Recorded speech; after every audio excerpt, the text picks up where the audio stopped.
As Dave says, what is up, everybody? Aaron the dog here, and he is back with Bunny Boston Comments herself for another UFC breakdown. It's not any UFC breakdown, though. It's the Pooh Bear show tonight. You can see up in the right-hand corner, if you can see that enough. I don't know how to point there. There we go.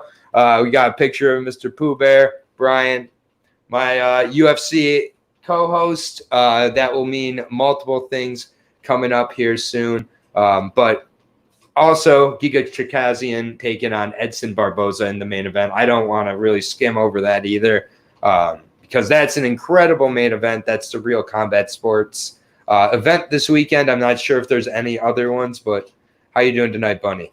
I'm so great to see you. I can't believe we get to talk about Bryan Battle on a co-main event for a fucking UFC card. It's been a wild ride. I mean, before we start the breakdown, for anybody who's kind of unfamiliar of the story of Pooh Bear and the dog, I'll tell a quick story about it as we kind of get everybody in here. But yeah, Pooh Bear and I just started by interviewing him before his last HR MMA fight. Decided to actually got him pointed my way by Dave Van Auken himself. Of course, he said, "You're going to love this guy, Bryan Battle. He's a great dude." Yeah, he was definitely right. Long story short, I went on YouTube, typed in Bryan Battle MMA, and found quite a bit of tape. If you go on and you check it out, he's definitely had a long career. I became a fan overnight, talked with him after his interview. He's really cool about me kind of revealing that I didn't know who he was before the interview just because he was he still was a smaller time fighter, but I kind of knew something was special in him there and started talking. He was asked to come on a breakdown show, and then after the first breakdown show, he asked to come on another one. And then all of a sudden went over to this channel thanks to the person to my left here, Boston Comments, inspiring me, giving me the push to start my own channel here. She is the reason that this channel is happening. But long story short, UFC breakdowns were going well, but then he got the call for TUF. Got on to TUF. That was absolutely cool to kind of experience from afar. Obviously, he was kind of locked out and everything. I didn't really know what was going on. But yep, Woo Bunny, of course. Yep, there we go. Agreed, Davis. Woo Bunny, indeed. Yeah,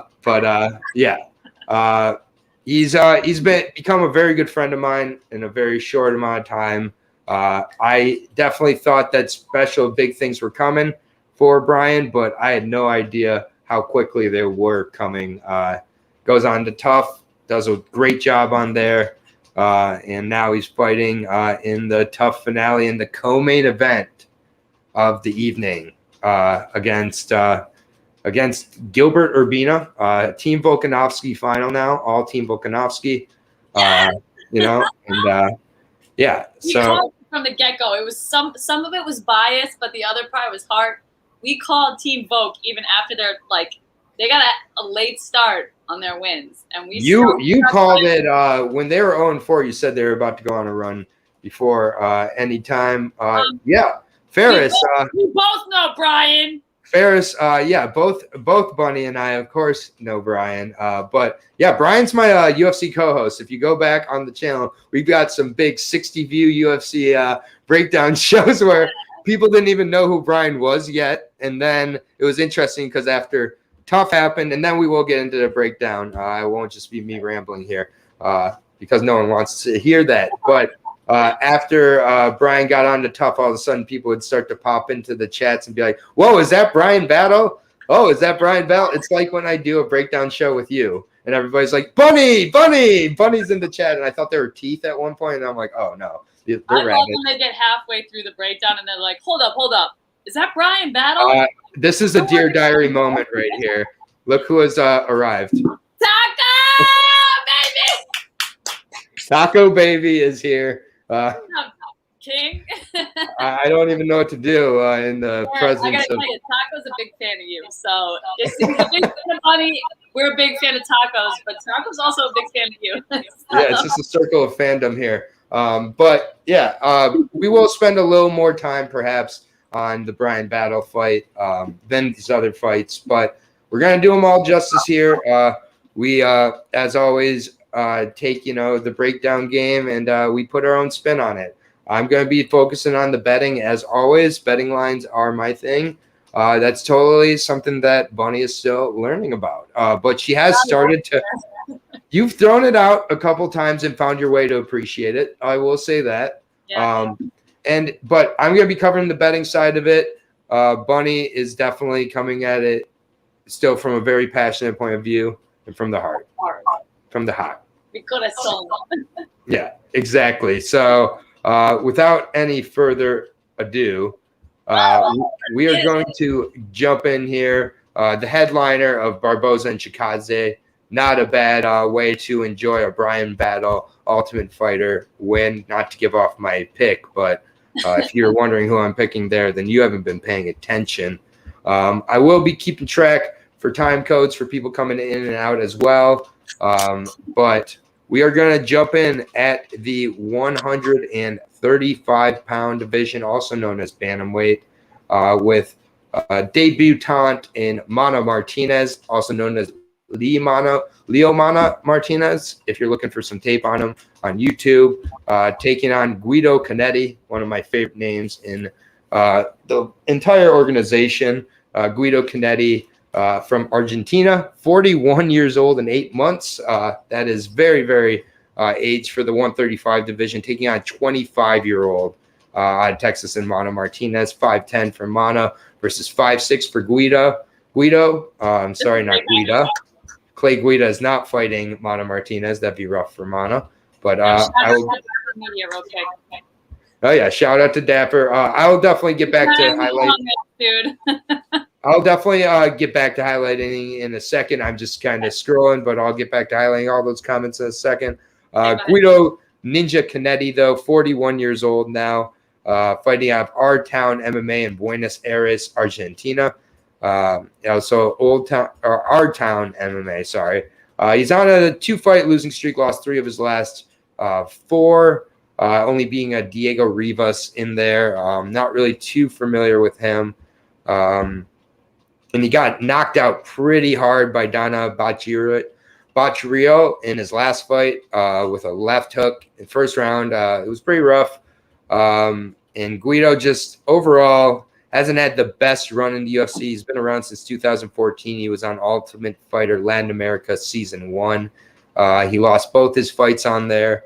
Had a really good fight with Henry Briones, but was put away. He did beat Hugo Viana, who was a decent guy when he was there. But otherwise, Kwei Hong Kang submitted him, got submitted by Marlon Vera, and then knocked out by Danan. So pretty rough go of it. Also had a USADA suspension in there, so kind of confused why Guido's here, but I'll be honest, he's here to make this man look very good, I think, in Mana Martinez, 8-8 for the Mana boy. He did fight on the Contender Series. I don't know if you guys remember, but he fought actually against Draco Rodriguez. Draco, a guy who's had a pretty bad run in the UFC so far. Draco's gone 0-2. Lost to Vince Morales last time out. Not a great loss, and it's looked pretty stiff. But Draco caught Mana in a triangle. Mana stayed in it too long, leaned back, and all of a sudden he was out. Since then, 2 knockouts against Casey Jones and Jose Johnson. Jose Johnson is also a guy who was on the Contender Series and blew it. So that was kind of a fight for one of these guys to get back in. Really impressive knockout for Mana. He has super good power for this division. And he also has a win over Ricky Turrios back on the Fury FC card, which was by knockout. That was Ricky's second to last fight before getting into the TUF card or TUF house. I'm going to go Mana here, but got to see how he looks inside the octagon against a really experienced, gritty type of guy in Guido Canetti. Guido Canetti could make it real ugly here. And if Mana looks kind of stiff like Draco's look, Draco's gone 0-2 against Ayman Sahabi and Vince Morales. And so we got to see how these guys look in the actual octagon compared to the Contender Series or LFA. But I'll go with Mana here. What are your thoughts, Bunny? I mean, you said it all. So there's really that's on my notes here on the clipboard, the infamous clipboard. I thought it was cool. I'm a huge LFA girl. I love LFA. I think it's a great FC. So it's cool that he fought out of that. It seems like he sort of gains momentum when he knows Mana. I'm talking about. Oh, what up, Alec? I feel like he knows. He's got some wins over some pretty cool people. Casey Jones, like you said, David Rivera, and Ricky, who we just saw get to fight. Fights with a lot of passion. And my best friend is from Argentina. So if you're going from a betting perspective, roll with Aaron's pick. If you're from Argentina, roll with the bunny. I'm picking Guido by decision. Not confident. Purely a heart pick. I'm not mad at that at all. It again, we got 8-2 versus 8-5, so it's only a 3-fight difference. But yeah, I mean, Guido's been in the UFC since 2014. 5 is not a great record, though. I mean, 8-2 is better, but like 8-5, you're kind of like, all right, you're a little above 50% on the losing streak there. So yeah, 8-5 isn't what you look for, but at 41 years old, he's 41. Like that's for 135, that's pretty concerning. But needless to on one hand, you can go, all right, that's experience. On the other hand, you could go, he's got the same amount of wins as the guy he's going against, Mana, who I don't know if you play World of Warcraft. Mana is essential to winning. If you play, I'm ashamed to say this. I don't. Oh. But yeah, I'll work on that. I'm a work in progress here. Let me tell you. It was hard to go against someone named Mana, but I am going Guido purely for Argentinian purposes. Yeah. But he's lost to a lot of chokes. I don't know. We'll see. But he's lost to only good opponents. The guys he's lost to have been top level opponents also. So being in there with guys like Cheeto Vera, being in there with Cheeto. Yeah, Cheeto's one of the best in the bantamweight division. Sean O'Malley, sit down. Yeah, he'll beat Sean O'Malley again if Sean won't ever take that fight. But needless to say, Bunny's got the underdog here to start out the night. Why wouldn't she? Plus 225 underdog for Bunny. That is a pretty significant underdog, especially for a debutant in Mana Martinez. The odds makers have set this up as a straight-up squash match. Minus 290 on Mana. I'm not touching that. The only thing I would suggest betting in that, if you are going to bet Mana, is inside the distance, since Guido has shown he's gotten finished in quite a few of these fights. But again, that still is going to be a pretty steep price to pay on a debutant who the guy he lost to in Draco Rodriguez, not to use MMA math, but the guy he lost to in Draco Rodriguez has looked pretty bad in the UFC so far. I believe he got cut, actually. So, it's definitely a battle of a young guy, the young versus the aged or experienced here. And we'll have to see. But we are going to disagree on the first fight. I blame Argentina. Next fight, though, very, very, very good fight at 145. I actually just went back and watched one of these guys' fights before the breakdown here. But Pat Sabatini taking down Jamal Emmers here at 145. I think this is a tremendous matchup. I think most of this fight card has really great matchups on it. I think this is a very under talked about card for whatever reason. But Pat Sabatini, 30 years old, taking on the 32-year-old Jamal Emmers out of Pinnacle MMA, 5'10 versus 5'8, 74-inch reach for Emmers versus the 70-inch reach for Sabatini. So a 4-inch reach for Emmers. You just kind of look at his picture here. That boy has some long arms. Yeah, his arms go down to his kneecaps. That's nuts.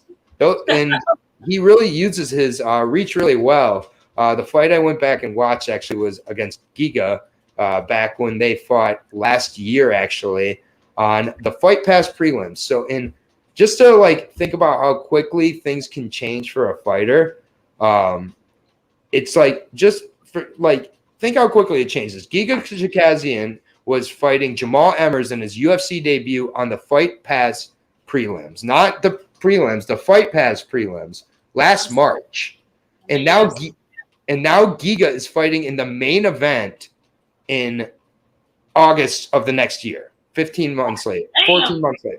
I mean, just like with Brian, we'll talk about with Brian how quickly things happen with MMA, but same here. And it's just like that is seriously crazy because he fought Giga to a split decision in that fight. And I went back and watched that fight, and I can tell you, I had it scored for Jamal Emmers, actually. Jamal Emmers. He's like the Kevin Durant of fucking MMA. He's got these long limbs that just can read distance so well. And he uses his jab really effectively and hits fighters at the end of it, including Giga, who he started to outpoint fight Giga from the outside in the second and third round of that fight. It was also some takedowns, but it wasn't just wrestling that Jamal used in that fight. I do think he deserved the decision, but it was a split decision for Giga. And just like that, two judges sent two fighters in very different trajectories for VAPs, where Jamal Emmers could be fighting Edson Barboza right now in the main event with a few different things here, because it's just kind of crazy. But Jamal Emmers ended up getting a really impressive win over Vince Cachero. I get Vince Cachero not the highest level of opponent, but Jamal Emmers had well over 100 significant strikes in that fight. Really good defense. The problem for Jamal came here. February, he was supposed to fight Chad Skelly. The night of the fight, backstage, this was like when we had the really weird run of, you remember the Kevin Holland, Kevin Giles thing where it was like the night of? And then he was getting ready to walk out. He was bouncing around and had back spasms. They actually were a little more than back spasms. I went and listened to an interview. He had a herniated disc. That is something like people get in their old age. Like that's a problem.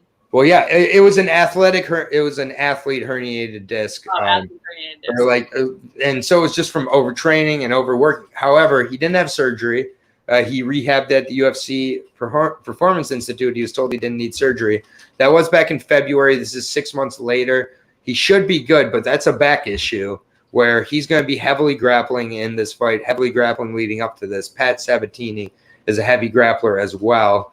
And it's just like, yeah, exactly. I like, it was the string of like 7 or 8 fight cards in a row where there was some weird cancellation either the day of or the day before. You hate to see that too, because it's not like a blunt injury. It's not like a freak accident. Like that is some damage. That's just overtraining. Damage that could peak back up at the most inconvenient worst time. And it's like, yeah, Jamal is not a young man at all at this point. I hate to say it at 32 years old. You're right, of the fucking MMA world. I'm telling you, dude. Yeah, exactly. That's definitely something to be aware of. But he's looked very impressive on the regional scene. Took on some very good opponents as well, including Rafael Barboza, who's fighting right now for the LFA bantamweight title now, but still a very good opponent. I think this is going to be a really good matchup. Pat Sabatini is going to have a slight reach disadvantage, but he's 14-3, 30 years old here, fighting out of MPR Endurance MMA in Pennsylvania. Also in fights out of Henzo Gracie, Philly. Came off of the fight at UFC 261. I had the pleasure of watching where he took on Tristan Connolly, who was coming down from welterweight to featherweight for that fight. So kind of a crazy change of pace there. But you would have thought the guy coming down from welterweight would have had the gas issues in the third round. Tristan Connolly ended up winning the third round against Pat Sabatini. One of the things with Pat is he goes so hard for the finish, and he really does put it all in by the third round. You'll see this in a lot of his fights where he's getting himself kind of worn out if he doesn't get that finish. He does get a lot of finishes. Jesse Stern, who's currently in the PFL, he got a finish over by armbar knockout of Jordan Titoni. And so, very good fighters he's fought on the regional scene. I just, kind of wonder how he's going to be by the third round if he doesn't get that finish. I just think that these guys really are going to cancel out a lot of each other's games. I hope it's a good fight, but I think it might be one of the more technical, tougher fights to judge.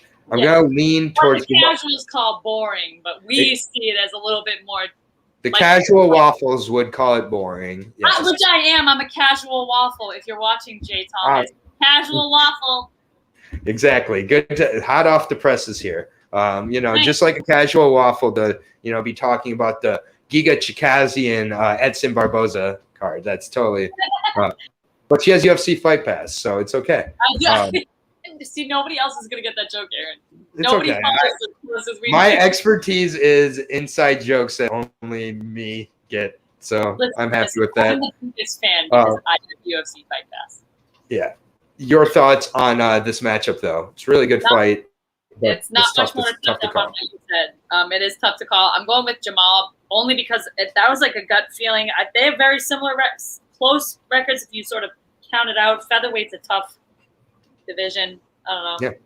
I'm going Jamal. I can't, since I'm not betting, I don't know how it's going to end. Probably decision. I don't know. I just think the reach is absurd. So I'm rolling with Jamal on that one. And I'm pretty confident, but again, I don't bet on this stuff, so I can roll a little bit more. Yeah, Alec, you're in the right place here, buddy. Look at that nice picture of the family too, Alec. You just looking good there, man. Good to have you. Family you have. It is a very nice family. Alec is a great dude. We go way back, so it's great to see him here. I'm coming in. I'm also going with Jamal. Jamal is the slight favorite, minus 155, plus 130 on Pat Sabatini. They're definitely expecting a close fight, but as long as Jamal's healthy, that's my biggest X factor. Has he not looked? Are you? I mean, he looks like he's in great shape. He's definitely good in good physical condition. You're welcome, Alec. Yeah, like he's definitely in good. Fuji, what's up, dude? There's my boy Fuji. Now we just need Taj to show up, and then we'll be all good. Taj with his muscles when he comes in flexing whenever, but the flex only shows up when you're in the comments. When you weren't in the chat, he only said hello. He's like, you boys don't get him. Whoa. But yeah, I got Jamal here. Definitely hoping that the back injury's healed up. I think this could be a really grueling fight. But Pat Sabatini's no joke either. So we're both going with Jamal, but I think this is a great fight. Sorry, when did the back injury happen? It happened in February. In February of this year? February 20th of this year. Herniated disc. And he did not have surgery, and he basically just talked about it like, I rehabbed at the PI, didn't need surgery, I'm ready to go. He's 32 years old. There's only so much time you got at these lower divisions. It's crazy. It's crazy Guido Canetti is 41 years old. I can't quite stress that enough. Dude, that's absurd. At 135, you don't see that every day. All right. I'm not going to waste any more time. I will tell you, the February herniated disc with no surgery kind of is stressful, but yeah, especially for a guy in Pat. Well, no, and we can spend another second on here because especially on a guy like Pat Sabatini, who's going to look to push the grappling, going to look to grind, going to look to. I mean, it's going to be a grueling kind of fight. It's not a fight that's going to be very free flowing, in my opinion. So it is going to go out of the ground too much, but we'll see. We'll see. Okay. Oh, okay. All right. You think the grapplers cancel it out? It becomes a striker affair. Not a bad. I think not bad call. Hands, but I want to move on. Yep. All right. Well, you're the boss. We'll move on. Moving on to the 125 division. This is one of our short notice fights. I think one of the only short notice fights here. But I'm interested in this one. JJ Aldrich taking on Vanessa Demopoulos at flyweight. Little monster Vanessa Demopoulos out of my favorite organization, LFA. She is 32, almost going to be 33 tomorrow. So happy birthday to Vanessa. Hasn't been doing well this year, though. Yeah, birthday fighters have not been doing well. On his birthday. There's been several. I wish I would have kept track, actually, because I'm not sure if one has won around their birthday yet. So great point. Great point by you. Taking on JJ Aldrich, 28 years old. I'm shocked JJ Aldrich is 28, but I guess she just kind of always going to look kind of young. But fighting 305 Training Center. That's obviously where Rose Namajunas is at. As well as Freedom Fighters, taking on Black House MMA representative Vanessa Demopoulos on short notice. First thing I want to point out is that Vanessa Demopoulos normally fights at 115. So she is taking this on short notice, moving up in weight. This is her first fight at 125 since her third amateur fight. So kind of curious there, but she's 5'2", 62-inch reach. Definitely kind of has a straw weights frame. Has very good jiu-jitsu, however. And in her last fight, she ended up sitting down on her punches and knocking out her opponent, a decent fighter in Cynthia Horacio, in 37 seconds. Before that, I had one of my favorite fights of the year last year, actually, against Lupita Godinez. Everybody knows I love Lupita Godinez, one of my favorite fighters. She got screwed against Jessica Penne. She absolutely won that fight. But against Vanessa Demopoulos, they put on a 5-round war. It was absolutely a great fight. And before that, Demopoulos fought on the Contender Series, losing to Corey McKenna, who's gone on to win in the UFC. So not a bad fighter. Had an inverted triangle of Sam Hughes, who's currently in the UFC. So I think I'm happy that Vanessa's getting a shot. She's taking on JJ Aldrich, 9-4. I don't have a whole lot to really say about JJ Aldridge, if I'm being honest. A lot of split decisions. She's got a lot of volume. Her wrestling's okay. But overall, I typically am cooking a steak during a lot of JJ Aldridge fights. I'm going to be honest here. And you know, I want to be respectful at the same point. But yeah, and look at everybody knows Lupe. People know. Everyone agrees, dude. That's not just you. We should be scoring the fights, honestly. Yeah, I really wish that just Verdict MMA would take over with scoring. If you're not following Verdict MMA and Verdict _MMA, follow them now. Yeah, they're amazing. Right up there with Brawler Bible with regard to getting it, because they truly just score the fights based on the fights, not based on what they think. There's no politics, nothing. It's just it's like a decimal system. It makes a lot of sense. But I did think Lupita won that fight. But that's again commends Vanessa Demopoulos. JJ Aldrich should win this fight.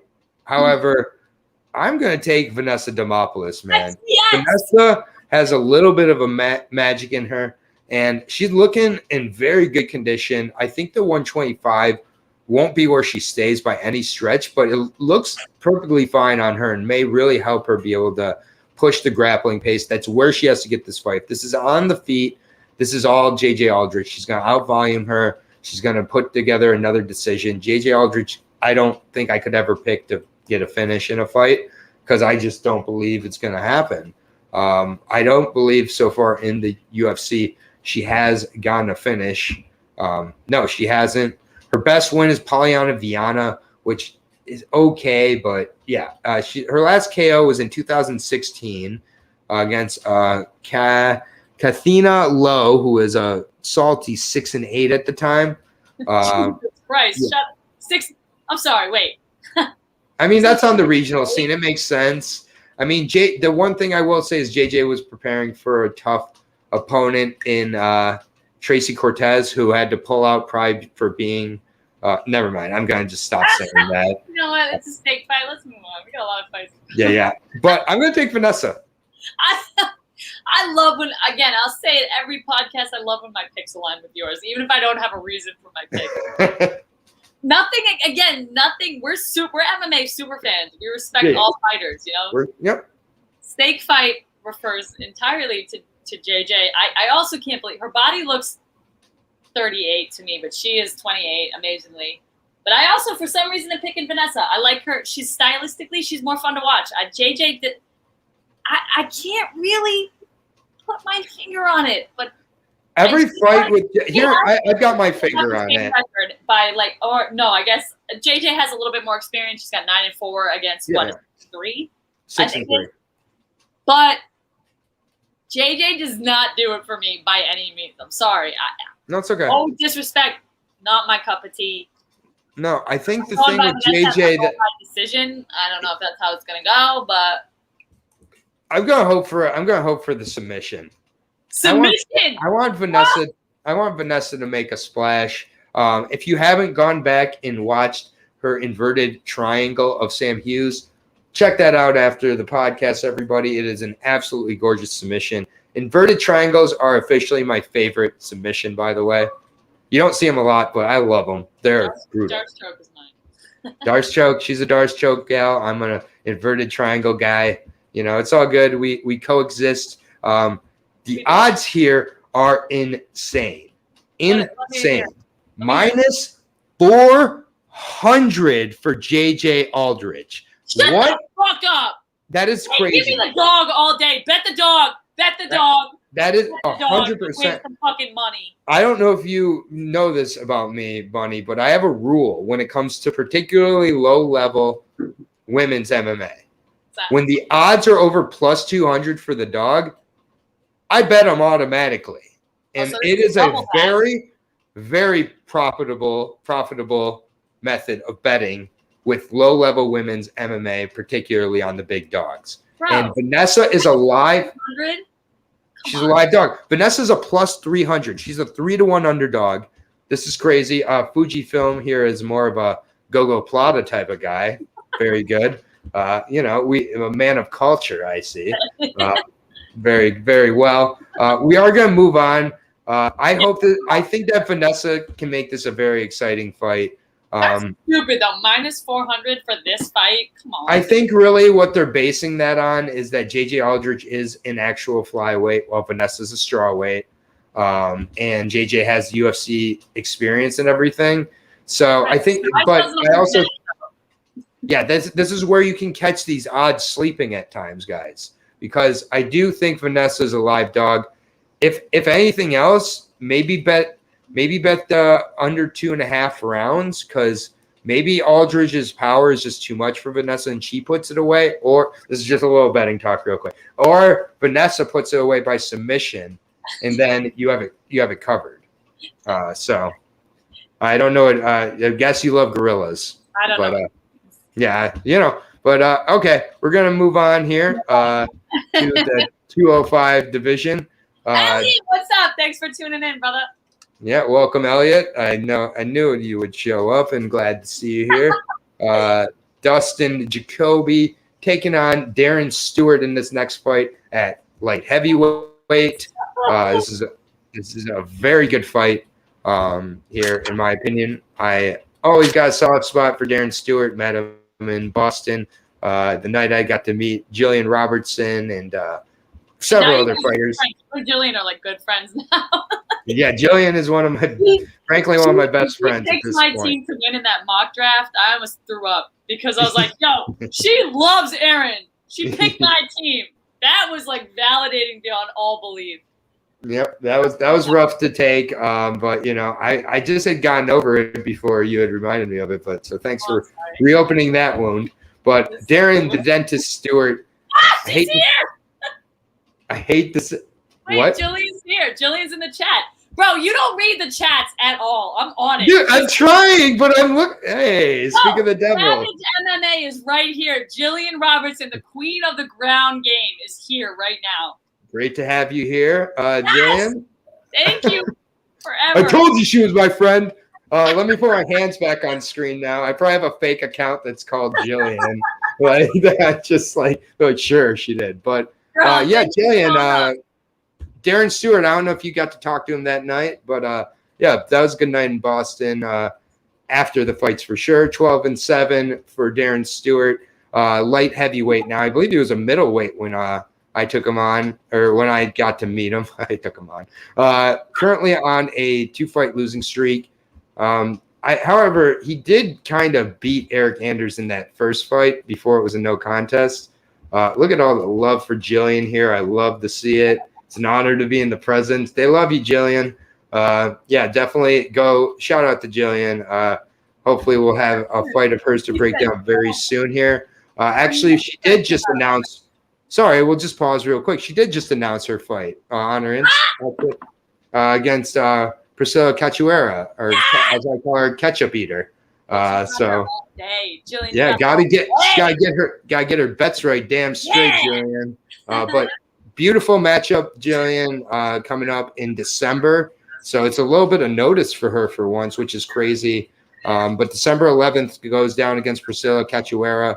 we'll definitely be talking to her on the channel before then. But she knows she's got an open invite here at any point. We got people asking for you to please next. Highlight that one, Aaron. she appreciates the invite. She's always looking for extra next to stand. That's why, Jillian Roberts, you're a fucking legend. Should have seen you cheering together in Boston when you were fighting. Yeah, exactly. And but it's absolutely great to see. As I don't know if you guys know, but I always do dye my hair red for Jillian fights, and I dye it on air. I spray it on air. So in December, stay tuned for that. But back into this fight real quick. I love Darren Stewart. Boston was a great time after the fights with Darren and Jillian and Leah McCourt and Molly McCann and Dominic Reyes. Yeah. And, it was wild. I made the error of saying some undue things about a particular fighter and with his camp right behind me, and then ran behind Dominic Reyes. It was a great time.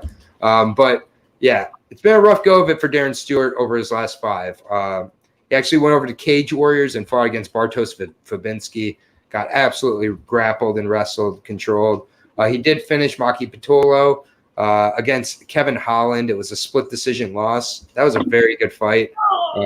I actually had it for Darren Stewart in that fight. Kevin Holland is a friend of mine, so I am completely biased, and I'm perfectly fine admitting it. Yeah, I roll with whoever I'm rolling with. Absolutely, Bunny, you are a real one. But it was a close fight, very competitive. The second Eric Anders fight was a very much more a dominating fight for Eric Anders. The thing with Darren Stewart is at times he kind of forgets to throw volume. He throws a little bit too few strikes for my taste. When he does throw, his strikes are really effective, but he doesn't quite keep that volume going. And Dustin Jacoby is a former Glory kickboxing representative. His stand-up is deadly, very good leg kicks, throws good volume. I think Darren Stewart's going to have to be the fighter here to make it more of an MMA type of bout, more of an MMA type of battle. Dustin Jacoby is coming off of 4 straight wins as well. He's really seemed to come into his own here. Contender Series win over Ty Flores, beat Justin Ledet very quickly with leg kicks and then punches, and then had a win over Maxine Grishin. He did have a draw with Jan Kutalaba, which I don't love.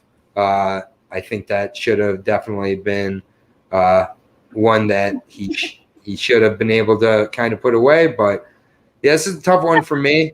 I've been back and forth throughout for sure, but I'm laughing at the comments where he said, I don't know who Unknown Geza is, but he said, come on, Kev. Listen, talk you must, but Kevin loves fighting and he has a really good attitude, so fuck off.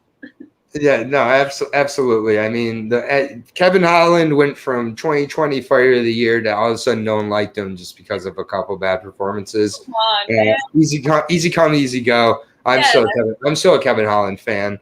I'm also a big fan of Darren Stewart. And this is a win or go home for Darren Stewart, this fight. So who's your official pick? I'm going to be leaning towards Dustin Jacoby. Interesting. I just really like he's training on Team Elevation in Denver. I think that really does wonders for the cardio. He's also much more, consistent with regards to his volume. I do think his takedown defense has really improved over the time, and I'm just not sure Darren's going to have the grappling and wrestling required here. And so I'm going to take Dustin Jacoby by decision. I'm not betting this one at all, though. I really hope I'm wrong, frankly, but I just think that it's going to be mostly a stand-up bout here, and that it's just for Dustin. So I also don't have much on this fight. I'm not huge on the light heavyweight because this is a hard one to see how either of these two would hold up against any of the top 10. You know what I mean? Yep. You're right. So it's hard. Honestly, it's hard to not. I know they're on prelims, and I love prelims. I've never missed a prelim, but it's hard not to compare them to the current light heavyweight division. When you look at their skill level, and it's hard not to compare to them. So this one, I also don't have a lot of dogs in the race, but for for shits and giggles, I'm gonna go with Darren just to oppose, see who gets it done. I have All right, so yeah. This pick. I have very little notes on this one. Don't worry, I'm still counting, and whoever wins is going to be talking a lot of shit to the other person. And like you said, you weren't betting on it, so like it's kind of one of those fights where we can just sort of enjoy it for what it is. Mm-hmm. You know, yeah, I think it has the potential to be a very entertaining. The last UFC fight card was back in 2019 October. It's crazy. I'm coming up on 2 years of knowing Jillian. I kept saying like we've known each other less than a year for the last year, pretty much. So. It's just time flies. I haven't even known Pooh Bear for a year yet, or me, or you, which is. I feel like I've known you longer than most, though, which is crazy. Yeah, that's a whole nother podcast there. But to get to the odds real quick, and then we'll move on to the next fight here. Darren Stewart is the underdog plus 160, minus 200 on Dustin Jacoby. That is not what I want to hear, not what I want to see. This is much closer fight than that, in my opinion. The odds are off. And yeah, thank you again, Jillian, for stopping by. We've had some incredible people in the comments. All of you guys are incredible. Unknown Giza, Alec. I don't mean to say you guys aren't amazing as well. Miz has shown up. How you doing, Miz? Miz, what's good? Good to see you, man. Thanks for showing up. You're the best. Yeah, but this is a fight we get to sort of just enjoy for the fuck of it. Yeah, and I don't see them holding. No offense, and again, no offense to any of these fighters. I love all of them, but if you look at who's currently in the top contenders for light heavyweight, you're like, neither of these guys could even. I think at best they're fringe top 15. Yeah, I think, and which is still respectable. I couldn't fucking fight in top 50, but. No one's being disrespectful here, but it's just a matter of levels. I think they are matched up properly. They are. That's why it's so close in the odds. Like I don't bet, but it's still pretty close in odds. And I like when we oppose in picks when odds are that sort of close. You know. Yeah, I mean the odds should be closer. They're too far away, in my opinion, for way too much in the favor of Dustin Jacoby, just based on a few losses to very good opponents in the last few. So we'll move on here. Next fight here. This one is definitely this one's the weirdest fight of the night. Sam Alvey versus Wellington Turman. Man, Sam Alvey, that's a lot of red, brother. That's a loss, a draw against Da Un Young, who very good draw. He dominated William Knight, so that's a good draw. Had a split decision loss to Ryan Spann. That's not bad. Ryan Spann's fighting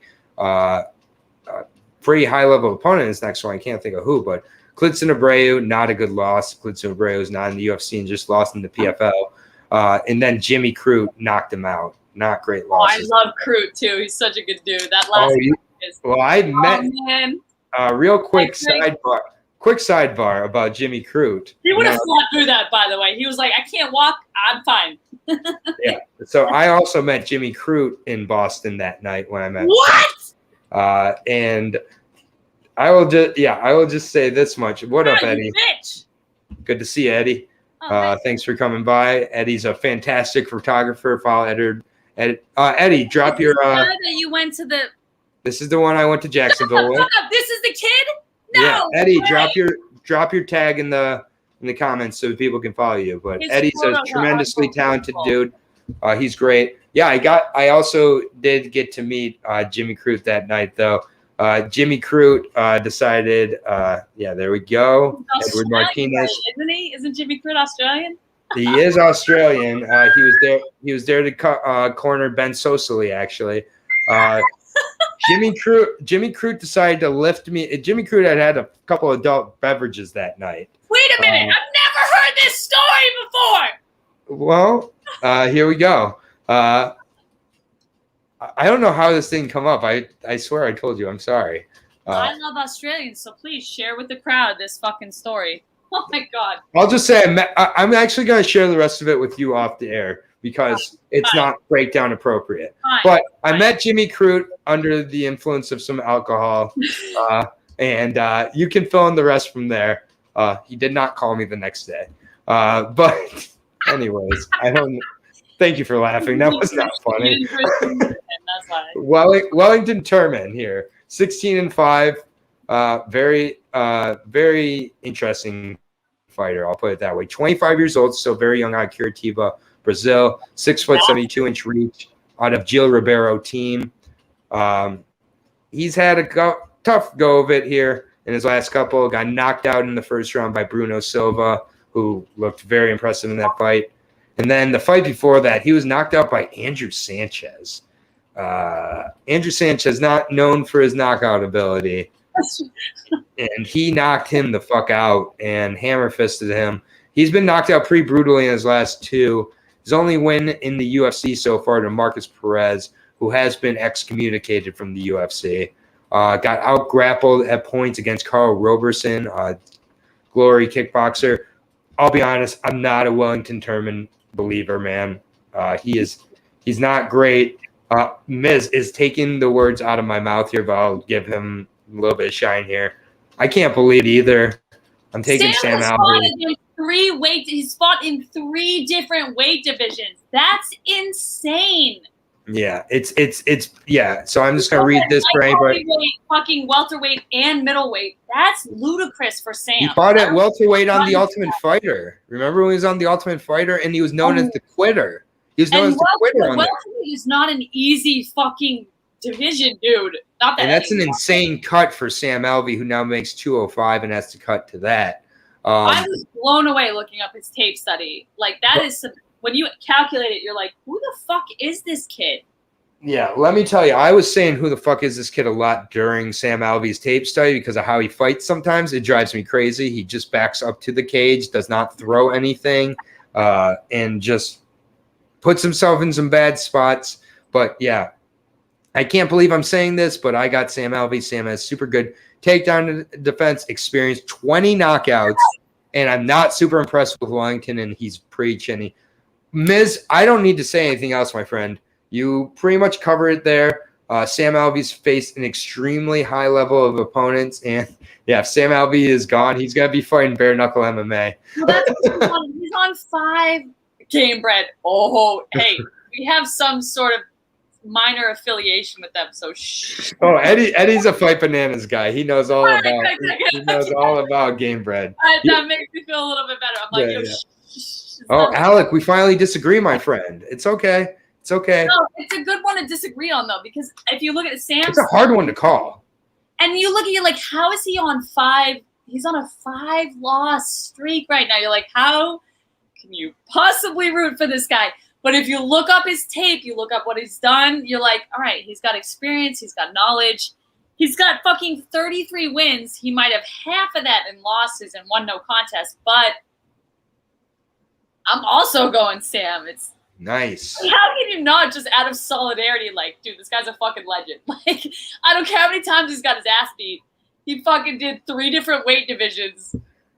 That's amazing to me. I'm rooting for him just out of respect. I mean, Wellington will have his chance, but Sam is running out of time. I'm going Wellington. I don't know if Wellington will have his chance. I got Sam Alvey by knockout here. I have that as well, and we agree on that one, so that's good. Bet that. Bet that KO. Definitely. Going to the odds here, I believe Sam Alvey is the underdog at plus 115. So we got the dog here, the veteran dog, who I believe he's fully aware he's fighting for his job. And yeah, Sam by KO. Bet it. That's our bet. That is an official. That's an official Aaron the Dog channel bet right there. Sam Alvey by KO. We saw fighters get cut at 3 losses in a row. This motherfucker's on his 5th loss. And he's still on this card. You know what I mean? And he's still walking out the soul sister with his wife. Yeah. So, all right, go ahead. Move on. I'm sorry. No, I am moving on. Give me a second. Moving on. We're staying at the middleweight division. We're at a little bit of a middleweight segment in our breakdown here. But there are 5 middleweights in a row. Yeah, there's a lot of middleweights on this card. Which is my favorite division. We've got Abdul Razak Al Hassan taking on Alessio Di Chirico. You must have 3 names to fight in this fight. Otherwise, leave my dojo. But First off, we got Alessio Di Chirico. If you look at this picture right here, it kind of looks like he's wearing Brittany Palmer's head as a wig. It's kind of funny. Yeah, you see right there? See? Okay. Right behind him is Brittany Palmer, so it looks like he's got Brittany Palmer's hair. But Alessio Di Chirico, 13-5 for the Italian. Manzo is his nickname, 31 years old, 6 foot, 74-inch reach, fighting out of Rome, Italy. Gloria Fight Center. Currently coming off of a very impressive knockout of Joaquin Buckley.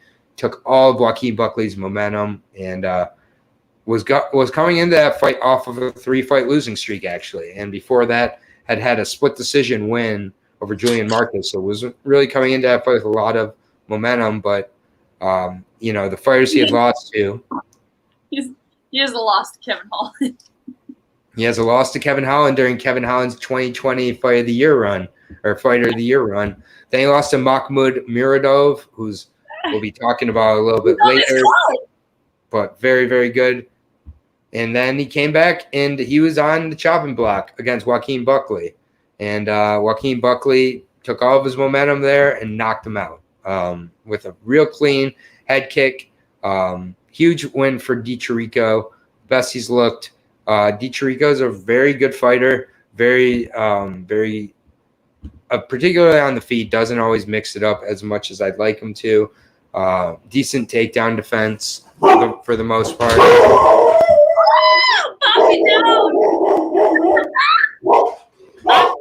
I'll be right back. I'll be right back. How about you take over? My thoughts on this is that I got it, Aaron. Thanks. Go take care of the dogs. Listen, Joaquin Buckley, he had that flashy fucking knockout over Impa, and that was sexy as fuck. That standing, the standing spinning knockout, that was a sexy knockout. But I was skeptical of that because, with all due respect to every fighter, those flashy knockouts, they're like, anybody is capable of getting those fucking flashy knockouts. So the fact that he got that win over Impa, that was cool as shit.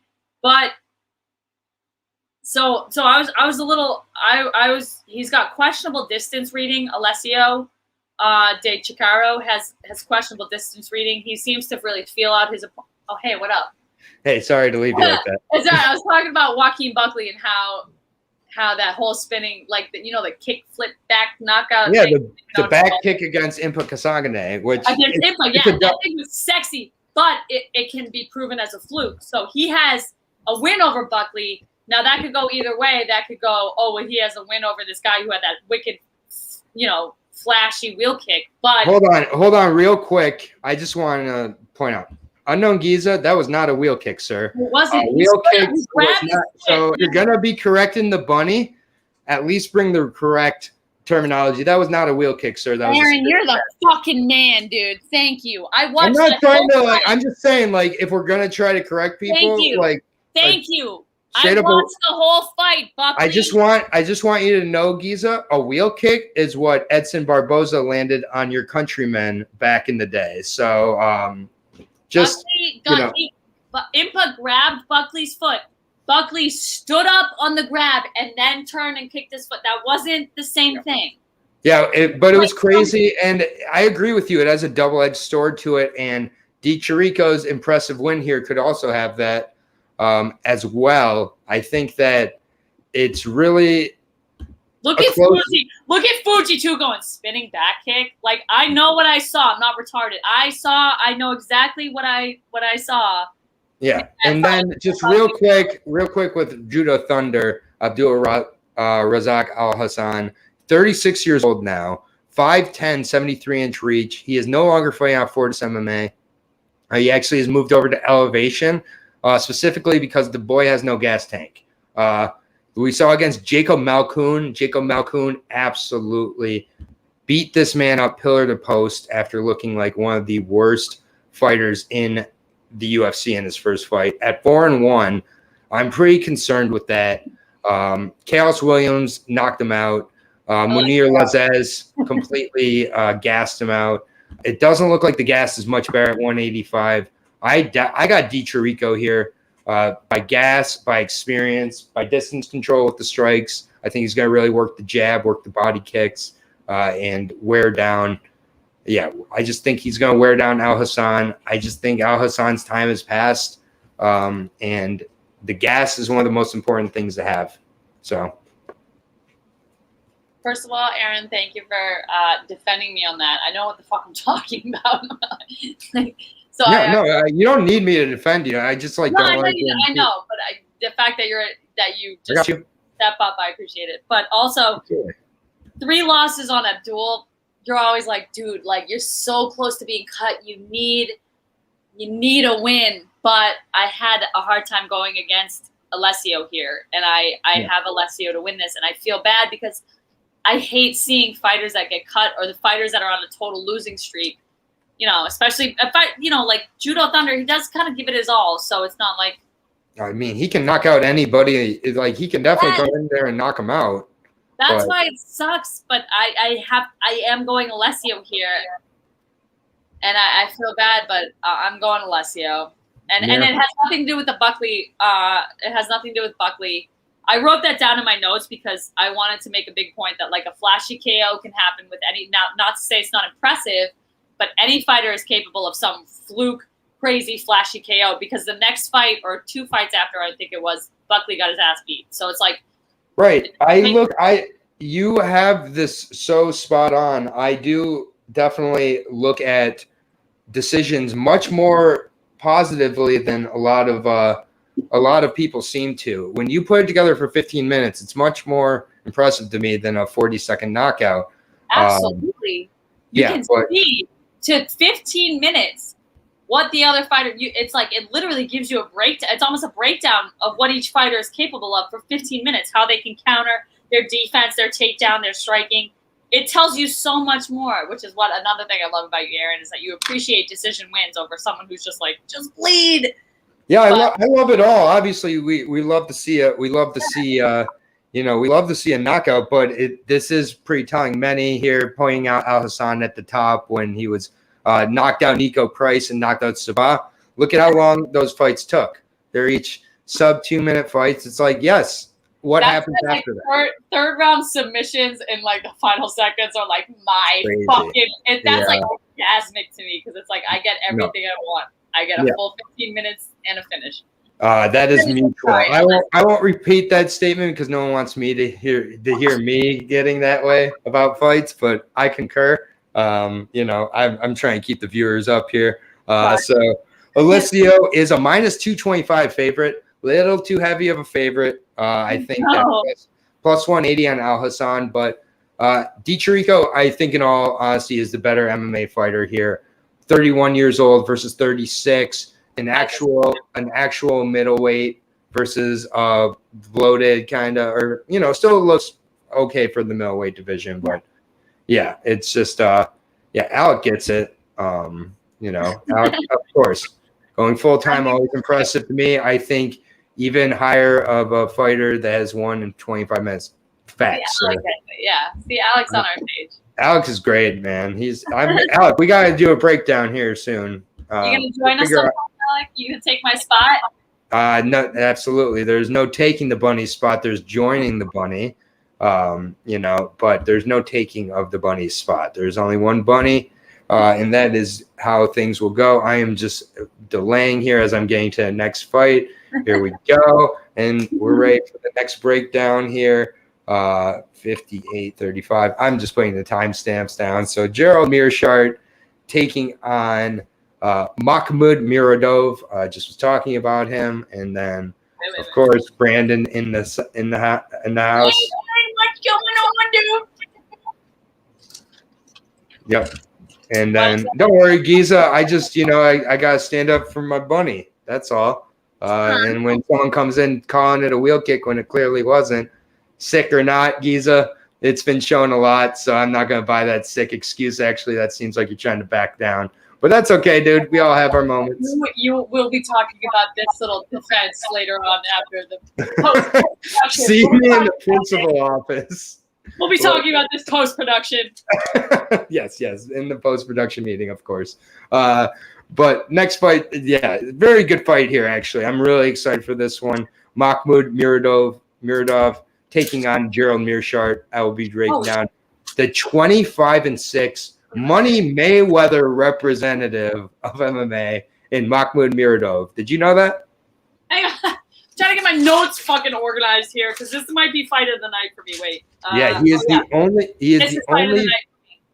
He's the only fighter from Uzbek, or one of the only fighters from Tajikistan that I've ever broken down. He's now fighting out of the Czech Republic in Monster Gym. Also, Anko's MMA Pozana. I'm not sure if he's come over to the States prior to this to get some experience or not. I wasn't able to find that. But coming off of a flying knee finish of Andrew Sanchez. And look at that. 259 of the third round. Finishing with a flying knee and punches. That is what we like to see. We like to see the gas, the ability to finish late into the fight. Finished Trevor Smith with a beautiful overhand right again in the third round. You see a lot of third round finishes. Second round finish of Wendell Oliveira beat Alessio Di Chirico by decision. Muradov has just looked really complete in there. Has some of the best pure boxing in the division for sure. And then, yeah, Alec knows what's up. I should leave that up for the rest of the time. He's right. As much as I love Alec. I'll quote Aaron and Tupac, we can all eat at this table here. You know what I mean? Absolutely. There's no replacing of anybody. But, yeah, Muradov has just looked so damn good everywhere. I got to see him live in Washington, D.C. against Trevor Smith. The sound of when he hit him with that right hand in the third round echoes through my head to this day. Really was a brutal, brutal shot there. And then Gerald Meerschaert, 32-14. I'm going to say this right now. I've been seeing Gerald Meerschaert in the corner for some fighters. He's been starting to coach a little bit. And I think he's going to be a very, very good coach, honestly. But I'm just wondering how he's going to be able to do here against Muradov. I'm pretty worried about him, to be honest. He is coming off of a win against Bartosz Fabinski, but that was a fight where he got the fight to the ground, got a power guillotine on him very quickly. That obviously is how Gerald needs to win this fight. He needs to get it to the ground immediately and look to finish it. But I'm pretty worried how he got put away by Ian Heinisch and Kazmat. Those were pretty troubling ways to be put away for a fighter with, 32, 46 fights on his record at 33 years old. He's not old, but I mean, at the same point, he's really taken some tough shots, but has a split loss against Kevin Holland that I know he's your boy. Kevin Holland lost that fight. Kevin Holland was on his back a lot in that fight. And that was a split loss. That was rough to see. A split loss to Eric Anders, a guy with plenty of power who didn't put him away. So a couple of those splits go his way. His record's looking a lot better. But Muradov is the real deal, man. I think that his boxing is going to wear down Gerald. I see a second or third round knockout for Muradov here. I'm worried about Gerald. Well, once again, I'm thrilled when our picks line up. I like where we disagree and I like where we agree. Because I have Mahmoud on this one. He's a little bit more artistic. He's a little bit more fun to watch. I don't have a. Can we get to Bryan Pooh Bear Battle? Oh, that's funny. Sorry. Yeah. Don't worry. We're gonna get to that, and we're gonna spend about an hour on that one. So that's another thing. We got Pooh Bear culminating the middleweight event, which is like we got 5 of these in a row, so it's hard.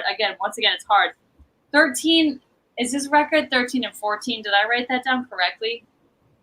32-14. 32-14. Yeah. Versus a 25-6. Yeah, so both guys got a good amount of experience. A lot of experience under their belt. Yep. That's a lot. Yep. So we're going against Father Time and Father Time here. All right. We are both on Muradov then? Muradov's he had a gnarly kick to the balls against Trevor Smith. Recovered pretty beautifully. That was gnarly. I don't know. But he likes to dance on his feet a little bit. He's a little bit more fun to watch artistically. So again, against gut feeling, I gotta go with Ahmed. I'm gonna say KO, but that's wishful thinking. So we'll see. But that's I mean, Gerald's been finished by KO in his last 2. He's been finished by KO quite a few times in his career as well. One could argue he's a little versatile. Like he can mix it up. I'm sorry, Gerald can mix it up. He's a little versatile, but I don't think Gerald needs to get this to the ground. He needs to get this to the ground. And I don't think he's gonna get it. I agree with you.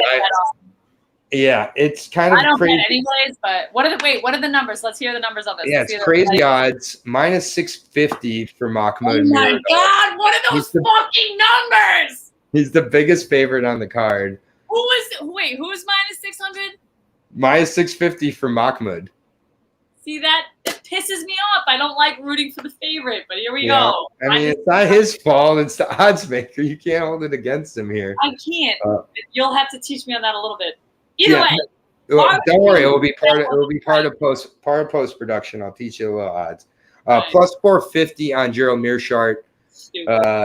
Might as well take it by submission because I think that's the only way he's winning this fight, in my opinion. So if you want to take a gamble on Gerald Mearshart by submission or Mahmoud, I think by KO, both I think are worthy contenders here. We continue our middleweight Grand Prix here. If you hit that bet, Aaron, if they hit that bet, if they bet on submission for Gerald, they owe you a percentage. I'm saying No, I'm not. I don't. In the chat. I'm not starting. Oh my God, you're gonna get me murdered. I'm not starting that wagon where I'm a handicapper asking for tips. I hate those guys who do that. But I don't mean hate. That's a strong word. But look at the chat. They're like following each other. I love when they become friends. Like they're all just like hanging out. This is great. Come here every single Thursday. Hang out. Be friends. Follow each other. Support each other's endeavors. Yeah, it's all love here. But next fight here, Andre Petrosky, who lost to Bryan via ninja choke on The Ultimate Fighter, taking on Michael the Gentleman Gilmore. Michael Gilmore is from my hometown of Lansing, Michigan. I can tell you right now, he looks like he's from Lansing, Michigan. I don't know how else to put it. Michael Gilmore, I'm sure I've walked by you at a Quality Dairy plenty of days. 6-3 is his record for the 34-year-old. Fighting on Murcielago MMA in Michigan. Gilmore was the tough alternate, Elliot. He actually fought on I think 8 days notice or maybe less. He quit his job actually. So I think it's pretty cool. The UFC is giving him another shot here. Wait, he quit his job? Yeah, he quit his job. Just decided he's going for it. Fighters don't get enough recognition for shit like that. Imagine quitting your job to put your that's fucking ridiculous. Yeah, so he's 34. I mean, this is his chance here for sure. He's won 3 straight prior to the Ultimate Fighter, where he did lose to Gilbert Urbina by submission.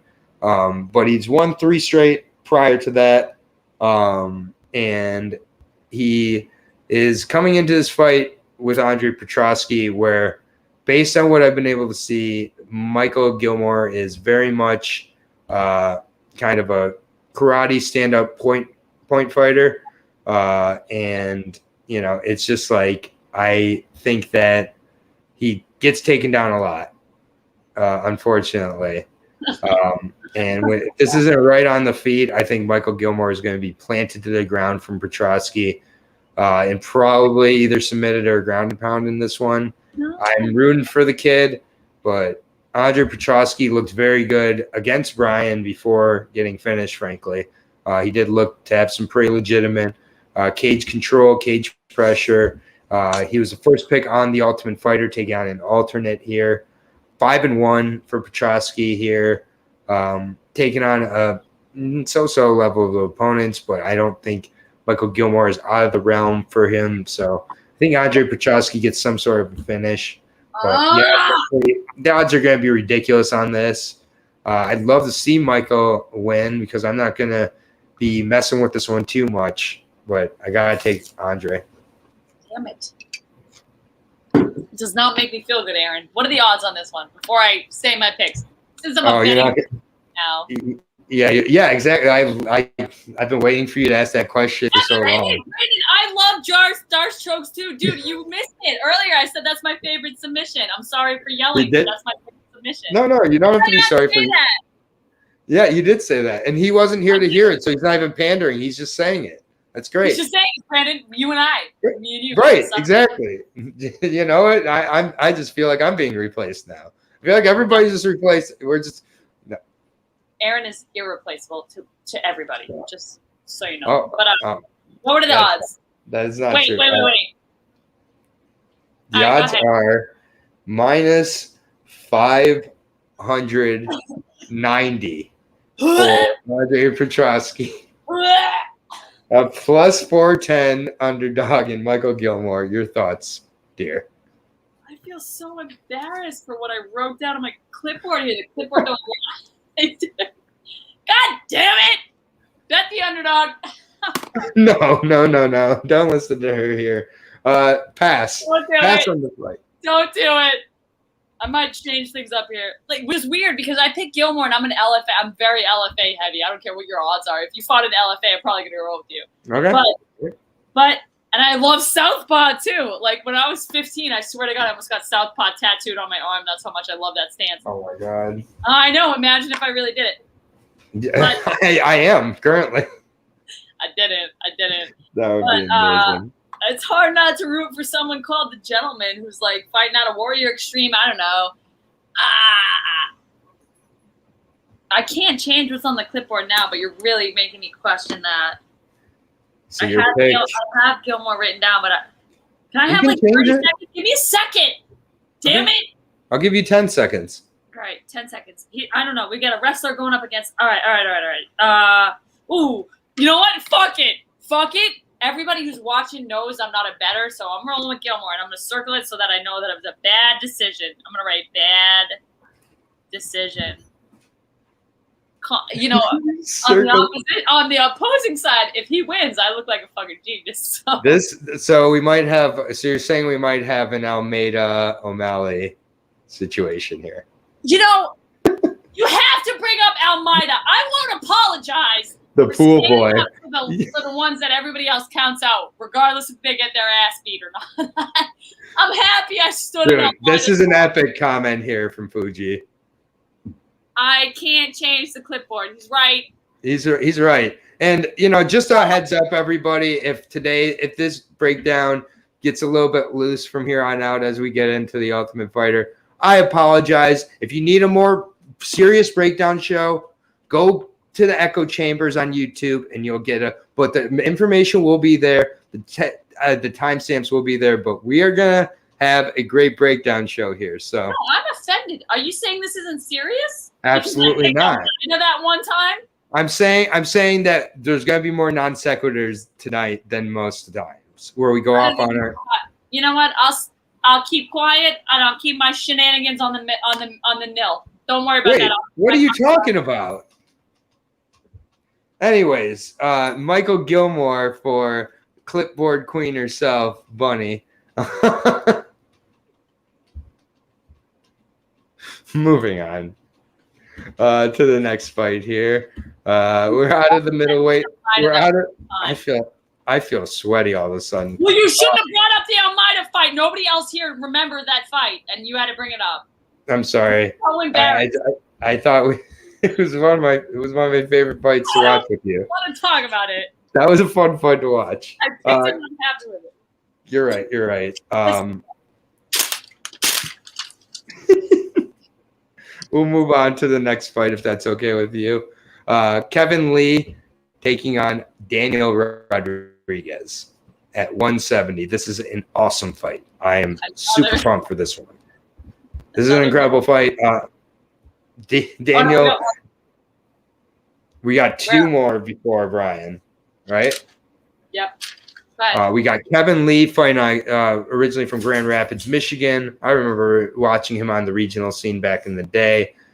28 years old, turning 29 next week. So it's not fighting on his birthday, but turns 29 next week. 5'9", 77-inch reach. Crazy reach there. He's obviously moving back up from 155 to 170 here. That should be kind of interesting. Seems to be a little bit of a tweener.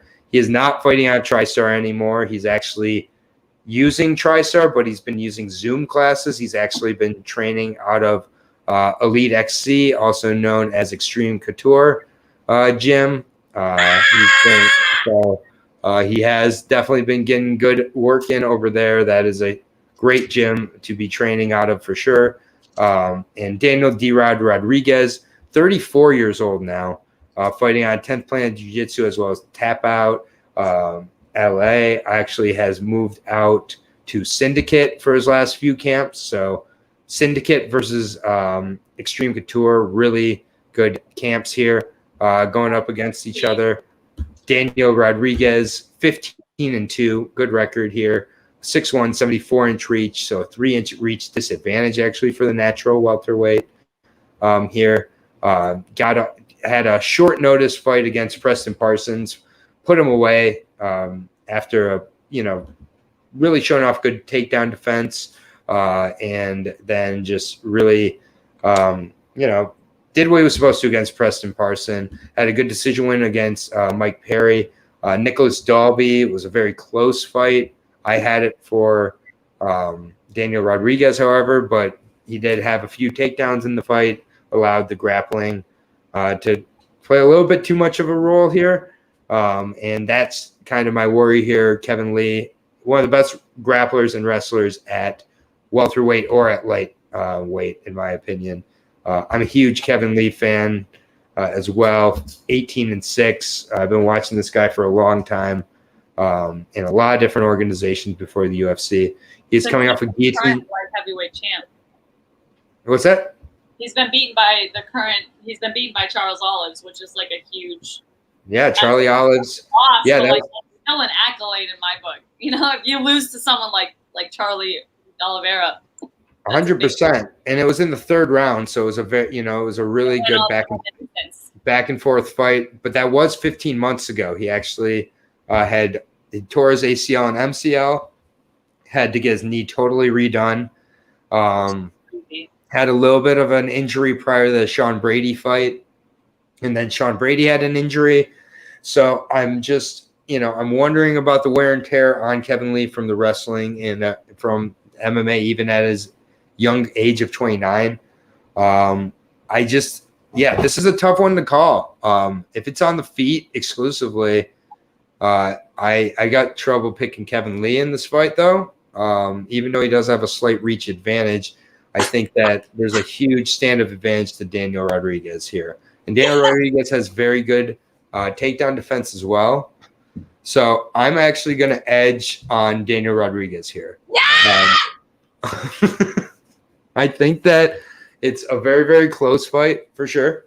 I think it could be 29-28 either way. I do think Daniel Rodriguez has the ability to put this one away by strikes at some point. He has underrated jiu-jitsu, underrated takedown defense. I got Daniel Rodriguez, man. He's in a rhythm, not coming off of a knee injury, natural 170er. What are your thoughts on this fight, Bunny? I think I know where you're going, but I wish they could read it word for word. I do wish you guys could read the clipboard word for word. That's everything I just said. It says I want Lee, but my brain is saying D-Rod. It's literally like what you just said was what I had written on the clipboard. And that's how you viewers should know that's who to bet on. Because D-Rod, kind of a douchebag a little bit. Not a douchebag, but he's a little bit, I mean, he was formerly in prison. Also, that has nothing. I have friends in prison. That has nothing to do with it. Well, I mean, he losses in his amateur career, which is wild. And I know that's not something to look at because as you fight harder competitors, shit changes. But he's got that prison kind of mindset where he's a fucking savage. He's scary. He'll push forward. If he feels like he's got momentum, he will capitalize on it, and it's scary. He actually just did an interview with and the puppies. He just did an interview with that kid, OG Shawnee Mack, who we're not going to talk about. But he's got a scary left hook. He's a scary dude, and I don't know. You look at Kevin Lee and you're like, look at all the guys he's been beaten by and look at who he's beaten. But something in my heart was like, I don't know, the savagery of D-Rod is going to overpower anything that Kevin Lee can bring to the table. And I have written down, I want Lee, but I think D-Rod's going to win. So that's my final pick is D-Rod. But Kevin Lee is not to be counted out on the ground because he is a force to be reckoned with on the ground. But if I feel like if D-Rod were to get posture up, it's over. That's it on the ground. Look at that dude. He's a scary looking dude. Just look at the pictures alone. That dude. Yeah, it does. I mean, Kevin looks like looking dude. Daniel's a scary looking dude. Yeah, no, I mean, D-Rod has talked about pretty openly in interviews that he, comes from pretty rough upbringings in LA. Street fighter as a kid. Anaheim, right? I think you said Anaheim. He's from Anaheim. Oh no. Yeah. I think he said he's from LA. But yeah, I mean, D-Rod is he's a savage, man. It's a tough guy to come back from all 15 months off for Kevin Lee as well. Kevin can wrestle with anybody. We all know that. If Kevin gets us to the ground in 2 to 3 rounds and takes a decision, I'm going to live with it. But I think that I don't think that's going to go to the ground though. I think D-Rod will get I think D will push forward and control the center well before Lee can get anything on the ground. I think D-Rod will come in with this animalistic, scary, like predatory nature. Yep. And I am going against my Michigan product here in Kevin. I've talked with Kevin several times. I really do respect him, but my pick is going to be Dan Rodriguez. Rodriguez is the underdog, plus 125 for Rodriguez. What? Very surprised, but minus 150 for Kevin Lee. People are siding with the wrestler. I respect it. I understand. I think this is a really sneaky good fight to be just put in the middle of this main card here prior to when we get into the Ultimate Fighter finale fights, which are coming up next. So our first one here, it's the 135 finale fight. Speaking of Ultimate Fighter, speaking of the Ultimate Fighter, real quick, do you want to take a guess at who just mentioned us in their story? A particular Bryan Pooh Bear Battle. My former co-host here. So, I know that people don't like me busting out my phone to look, but I'm going to look at what he wrote, look at what he mentioned. He saw my Pooh Bear dancing post and decided to re-mention it. Pleasant weight cutting, my friend, if you are watching right now. Hopefully we can give you a little entertainment here and keep you in suspense at who we're picking in the 185 Ultimate Fighter finale. I wonder who. But first off, we got the bantamweights here. We've got Brady Highstead taking on Ricky Turcio. This is a tough one, dude. Oh. This is a really good fight. Team Volk on Team Volk action for the next 2 fights here. So that's tough to see. I think besides Bryan on this season of The Ultimate Fighter, I was most impressed by Brady Highstead. He fought some very tough level of competition in his 2 fights. Very legitimate veterans. Josh Reddinghouse particularly was a very impressive win. Was only 5-1 coming in out of Spokane Valley, Washington. Only 22 years old. This guy is going to continue. Are you serious? Yeah, he's going to continue 22. To really develop. Yep, 22. Shut the fuck up. I will not. I have to keep talking. Fighting Sick Jitsu. Love that academy as well. It's a very good jiu-jitsu academy. Coming off of rear naked choke before coming in. He'd not faced anybody of note before coming into the Ultimate Fighter, but that is what can happen. We've seen fighters like Amir Sadala win the entire tournament without having a pro fight. So you can really change your fortune with the Ultimate Fighter. I think that honestly, Brady Highstead has had very impressive fights. His grappling looks really superb in there. I think that is what he has to look to do to really pull this off. Is he's got to continue to push that grappling because Ricky Turcios on the feet is a savage, man. He can take a shot, as he's shown, but he can really give one too. And Brady's one loss did come by KO in the 3rd round. That's kind of the route I'm seeing this go. I really do. Yeah, and then respect to Brady, former paramedic, currently a firefighter. So definitely. Yeah, that story got. Remember when I thought like he was on the opposing team, and I was like, "Yo, fuck that kid." Yeah, yep. I do remember that.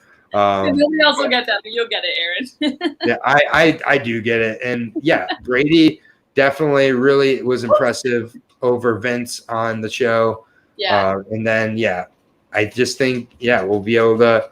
Yeah, Tercio will be able to. That's the question here. Can Ricky combat the wrestling, keep it on the feet? Because Ricky on the feet, he looks like a nice dude here, but that dude is not nice in the octagon. Only 28 years old, getting much better, now fighting on Team Alpha Male. So he's been working on that wrestling. Has great training partners over there. His last loss, his 2 losses were not to wrestlers either. Boston Salmon, just slightly better boxer in their fight, and then Mata Martinez put it away. I don't know, man. This is a really close fight for me. I really like what I've seen out of Brady. I love how he pushes the pace with the grappling. I think that his reach can be a really good advantage here. Tercios has had a few moments where I think that he's allowed his opponents to keep the fight a little closer than they should. I get it. Everybody's darling seems to be Ricky Tercios. I'm going to go against the grain here. I'm going to go with Brady Highstead. I like the grappling here. I like the wrestling here. I think that this guy looks this guy has a look to me as someone who's going to be in the UFC for a long time to come. I do think Tercios also belongs here. I got Brady, and I got him actually by submission. It's the first time in Brady's career or in Ricky's career he'd be submitted. So it is a risk there. I wouldn't bet that necessarily. I'll bet Brady straight up. But I got Brady. I like the grappling, the wrestling, and he's got a really good frame for the division, 22 years old. He's just getting started. Ricky also only 28 years old. This is a extremely good fight here. But, it's just, it's interesting because this has Tercio listed as taller, but I feel like Brady has a little bit longer reach. So, yeah, I think this is a great fight. Both guys belong.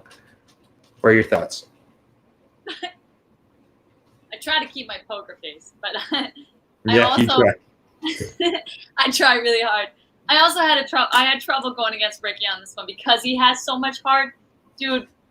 And how do you go against anyone who wears a hat that says Hadouken? Like, come on. He does the Hadouken in the ring. Hadouken! It's perfect. But I did pick Brady, and it was it was against what my heart wanted. Ricky has all the heart and the passion and the determination that you would want, but he gets stunned a lot. You know what I mean? Like he's able to absorb damage, but he doesn't so much put out what he's able to absorb. And I really think Bam Bam has a little bit more fire, but I don't see it going to submission. That's a bold pick, I think, on you. And I love it. I love bold picks. I have Brady by knockout, but I'm glad you went first. You have Brady by knockout. You say that like that's not bold. I mean, that's you just. I thought you were about to have Brady by this. Capable of a flashy knockout versus like a flashy random fluke submission. Like you don't get fluke submissions. You know what I mean?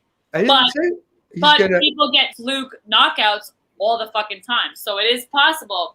But I'm not trying to say that Ricky doesn't belong here. You said it perfectly, Aaron. I couldn't say it better myself. They both belong.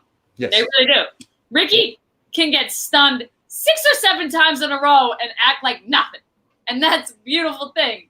But I think Brady is going to come a little bit more powerful, with a little bit more speed, a little bit more unpredictability. I have Brady by knockout. Not confident on it. I am looking forward to it, and I don't mean to go against Team Volk. But since Bryan... They're both Team Volk. They're both... Oh, shit. Wait, Brady's Team Volk? Yes. then I feel much better picking Brady. Ricky, no. That's how you know it's the pure pick now.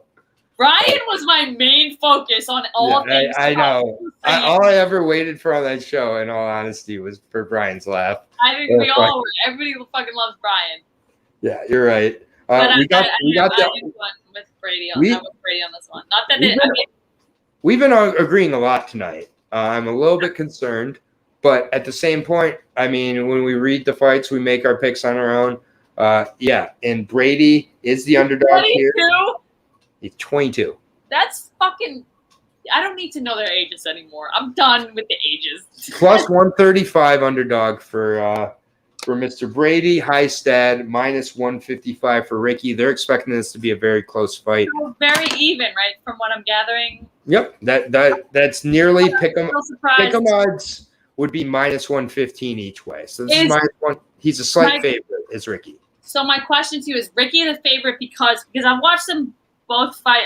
I studied it. I just like you. I did my tape study, but of course. Oh, Alex said Ricky by KO, which I like. Again, hard. Yeah, it's not a bad choice. But so why is Ricky the favorite based on experience alone? Because he's got, we got Brady at 5-1, but we got Ricky at 10-2, which is essentially literally split in half the experience of Brady. So how is that fair? How is that like? How did they match? How did they make those odds? Is what I want to know. Because I'm not a betting woman. I go purely off of love. Oh boy! So odds get made in a lot of different ways, for sure. But oftentimes, with something like this, where a lot of it is based on personality, Ricky Tercio is the likable guy here. He's very zen. So it's based on personality. Sometimes it does get.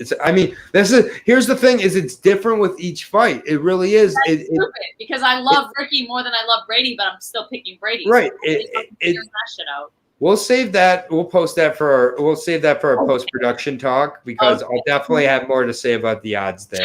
All right, moving on. You know what time it is? It's Pooh Bear time, baby. We're at what we came here to talk about. Bryan Pooh Bear Battle is in, as we all expected, and by we all, I mean Bunny and I and Bryan and probably others. Bryan has made the Ultimate Fighter finale for the middleweight division. Unfortunately, his original opponent of Tresean Gordon pulled out with a thumb injury or a knee injury. It changes. Not really sure, whatever it is. The first thing I want to say with this is my thoughts are my thoughts and my thoughts only. They do not reflect Bryan in any way. So I just want to say that right off the bat. I'm going to get maybe a little more emotional in this breakdown than any other breakdown I make for a while. But yeah, I'm really, really proud of Bryan for being here. He deserves to be here. The amount of comments saying that Tresean Gordon would have won if he was there are too damn high. And I'm fucking sick of them. And I think it's absolutely crazy the amount of disrespect Bryan's been getting as a result of an injury that he has nothing to do with. He said on several occasions he's willing to fight Tresean when he's healthy, which there's plenty of fighters who would say, oh, you move on. Like, Bryan is an absolute class act. But I'm not going to be too much of a class act here because Gilbert Urbina. Let him hear it, Aaron. Give it to him. I just think Gilbert Urbina is in a fight here against a guy in Bryan Battle that I don't think he's going to have much of a chance in. No, not even a little bit. Gilbert Urbina was starched on The Ultimate Fighter. Absolutely starched by Tresean Gordon. That was 3 months ago. So still not that much time has passed. This is, for Gilbert Urbina, I do think he was getting ready to probably fight Alexander Petrosky in their fight, and that's why Michael Gilmer got slid in there. So Gilbert most likely was preparing to fight there, but I don't think that it's going to matter. I will just say that these guys are both 5-1, 6-1. They're in their mid-20s here, 6'2" versus 6'3". I think that Bryan is very, very, confident after going against Gilbert for the last 5 weeks in the gym. I do think that Gilbert, while he does have his 3 brothers in his corner, that's great, Hector and all the other brothers. He's not quite ready, I think, for this type of stage. I did see some indications against Trayshawn Gordon prior to that. And then, only knew about Pooh Bear before TUF because of, that's because of Pooh Bear. Sweet. See, Aaron, look at the global impact you have on people. But he's the one who's doing the work. Most of this, it's going to be hard for me to break down Gilbert Urbina. I don't believe that he has much of a chance in this fight. I do think Bryan Battle is truly a mixed martial artist. What you'll look at in a lot of his fights, takes into the second and third round, gets these finishes. He will put punches, chain them into takedowns, chain them into clinch work, chain them into the ground. His last time out, professional fight against Ben Fowler, really impressive in that fight because he had about a 3 to 4 piece combination prior to the takedown, and then finished him with elbows. He has similar finishes where he gets a takedown after combinations, ground and pound finishing with the submission. Bryan is not a specialist. Bryan is good everywhere, and he's good everywhere not because he isn't good in a particular spot, but and it is. I get it that Alec, you're disappointed, but I'm telling you, man, Gore can get it later if he wants to. Bryan will take him out anytime. Gore knows what was coming. Gore knows what was coming, and that's why he quacked out of that fight. That's that's how I feel. Yeah, I will say that with all due respect. I think sometimes people get a little, but I already bet Bryan. I think he's at an absolutely bettable price of -165. That is crazy to me. That should be about double it. But if people want to keep sleeping, and even though Bryan cheated on me and went on another podcast with this Matt Sarah guy, go ahead and go listen to that. He's a great interviewer because of me. I'm why. He's a podcast pro because of me. Yeah, but, right. Yeah. We'll I know that Bryan is super focused for this. He's got a beautiful family that's growing at home. That's definitely a level of motivation that I'm going to be bringing up in the main event as well, because I do think that's going to play a huge factor in a lot of these fights. And I was thrilled to see the price, -165. It's a 5-unit bet for me. 5 units is a max bet for me, and so that's what I mean by that. I think that Bryan ends up getting this by knockout, though. I think that he wants to show that I can finish with a decision, I can finish with the submission, and I can finish with the knockout. I can do it. I can do it wherever you need it to go. I got a knockout here for Bryan. Gilbert coming off a harsh knockout only 3 months ago. He's in a co-main event slot here. All the eyes are on him, and Bryan has been preparing for this stage. He's ready for it, extremely motivated. He's the better fighter. Bunny, take over. I feel like nothing I could say won't come up as biased. Like I had a tough time with this breakdown because I'm like, no matter what I say, no matter how I word it, it's going to come up as like completely biased. But the world loves Bryan Battle for not just his personality, for the way he fights. He is versatile. He is defensive. He's offensive. He knows how to adjust. He knows how to calculate. This motherfucker, Bryan Battle, gets it on a different level as a middleweight. In a couple years, he will be held up against the top-ranked people. He is not to be trifled with, and I'm trying to phrase it so that I don't just come off as biased because, he's such a likable guy. And part of me was happy when Trayshawn pulled out because I'm like, well, Trayshawn was a tougher opponent, in my opinion. And part of me was happy because Bryan will get to expedite his success in the middleweight division. But either way, Bryan is going to be successful. And regardless of my personal feelings towards him, he will be successful in this middleweight division. He knows how to adjust. He knows when to take it to the ground. He knows when to leave it standing up. He knows when to be on the defense, and he knows when to be on the offense. The kid has drive. He has aggression. Bryan Battle knows how to fucking fight. And if you go back to fucking, his gym in Hyacinth or whatever it is in South Carolina, they keep a tight-knit gym. They're a family-oriented, friend-oriented gym. Everything around him just screams success. He has everything going for him. I have Bryan Battle to win. I've had Bryan Battle to win this final since he first entered TUF, since before I knew him. And I am a little sad that it is against Gilbert Urbina. Nothing against him, but Trayshawn, I think we all can agree, is a little bit of a tougher opponent. So when he pulled out, it's all the more, not to say that he wasn't actually injured, but it is to say something about Bryan. I think that he pulled out a couple reasons for a reason. Yeah, I think actually scared to fight Bryan. I think anyone would be. Bryan is a scary opponent in the middleweight division for many reasons. And we kind of quickly went from Bryan, no one being scared of Bryan, to where they basically said, a little behind the scenes with TUF, they got about 90 minutes to look at the fighters before they got to pick them. Exactly. So it's like you really can't judge who was picked when. Bryan beat the number one guy on the show in Petrosky. And it was beautiful. He showed a lot of himself in that fight. Went striking and followed by that submission. All of it was really great. Bryan is still working full time, has a family. He's working full time and has a fucking child on the way. Yep.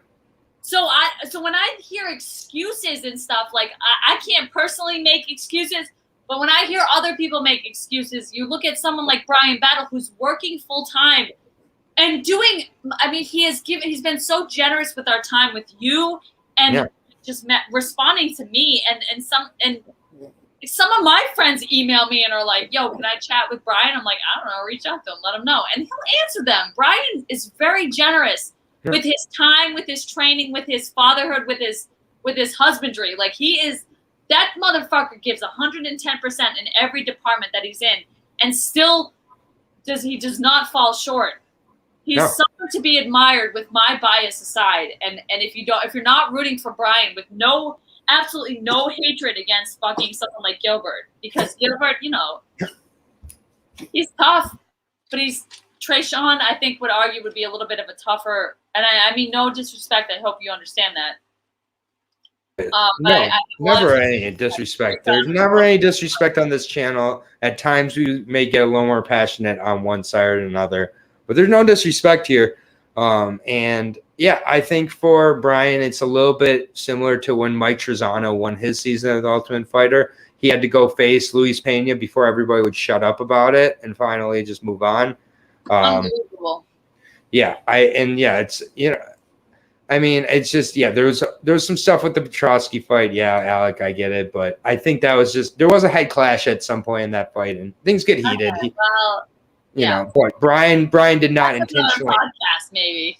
That's another podcast. We have so many other podcasts, but honestly, Bryan, if you are watching, we're so proud to know you and continue to cheer you on. Doing the podcast. Doing the podcast, who was gonna win? Like we had a little inside scoop, but it wasn't a super heads up. So we were rooting for you, regardless if you won or lost. Bryan did not tell us anything, and straight up, I'm really looking forward to him performing on Saturday in the co-main event. That is so cool. With a main event like Giga Chikadze and Edson Barboza, which we'll get into in a second here, but.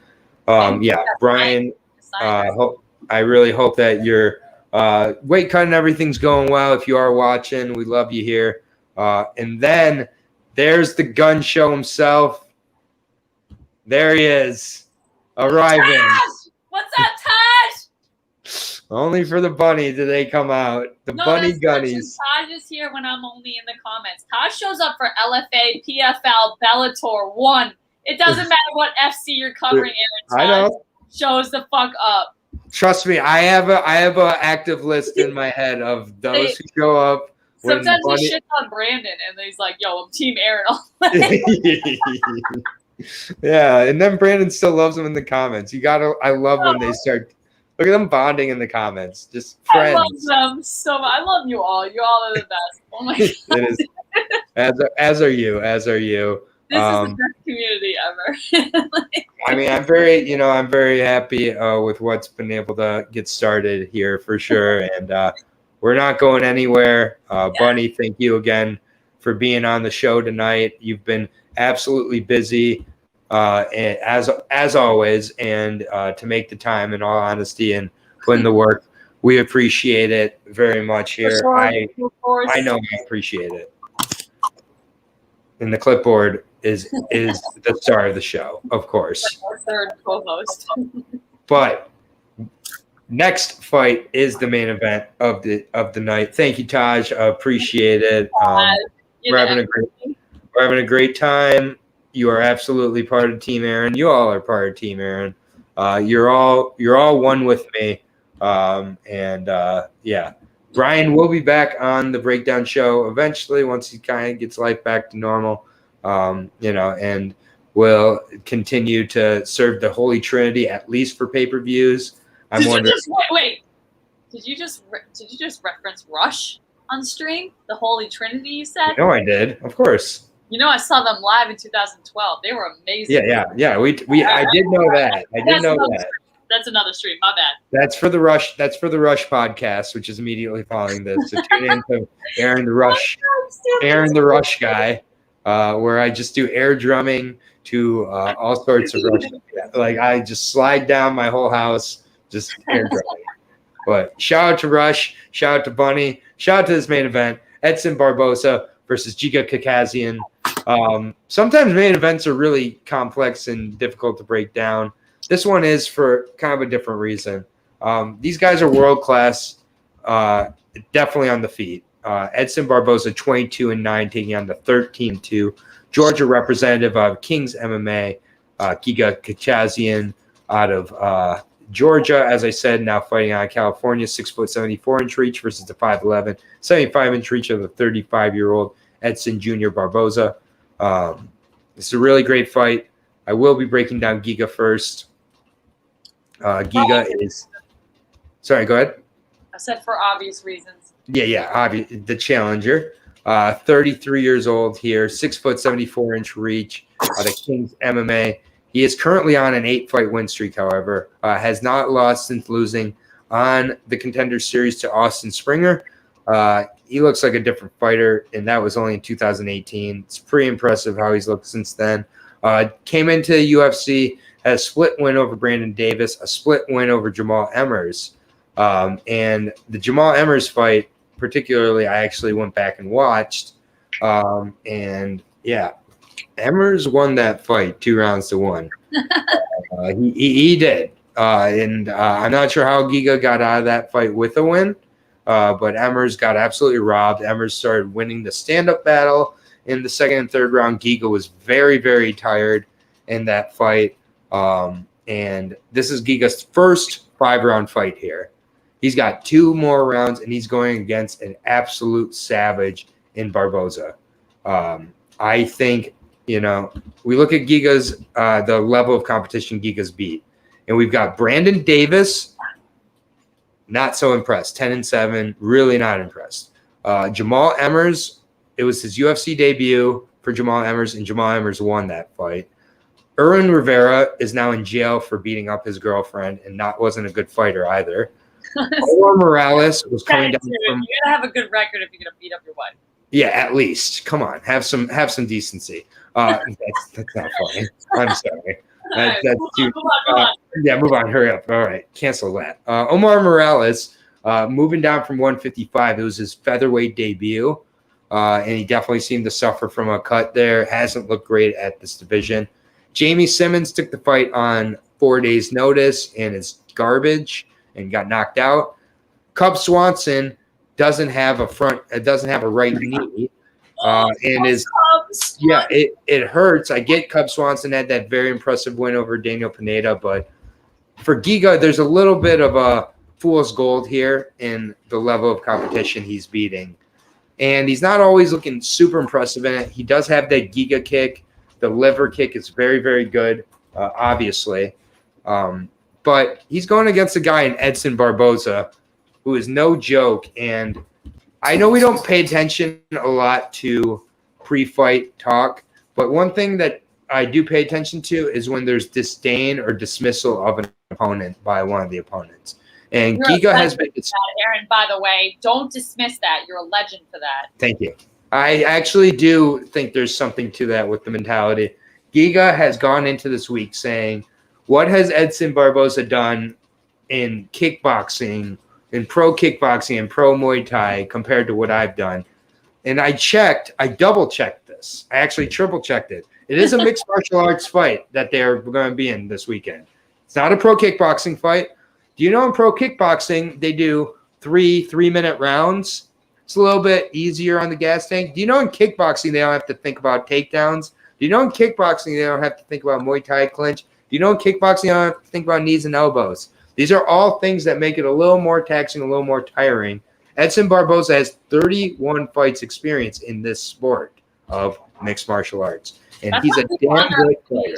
Like Muay Thai and stuff like that. They're like, they don't understand how much energy is required for that type of fighting style, which is fucking super annoying. And he should be on the floor. Type fans where you're like, just stand up. It requires so much more skill for the ground and pound type style. Right. And all that. It pisses me off when people say, just stand up. Shut the fuck up for 2 seconds. Shut the fuck up. You're right. And you look at, I'll just go back. Edson Barboza has been in the UFC. I was at his UFC debut against Mike Lulo back on November 20th, 2010. Can you repeat that for the people in the back? Say it louder. You were there live. Say it again. I was there live at the Palace of Auburn Hills. It was headlined by Rampage Jackson versus Lyoto Machida. Aaron, the dog was there live. He was there live. Real quick story time with Aaron the dog. Let's hear it, baby.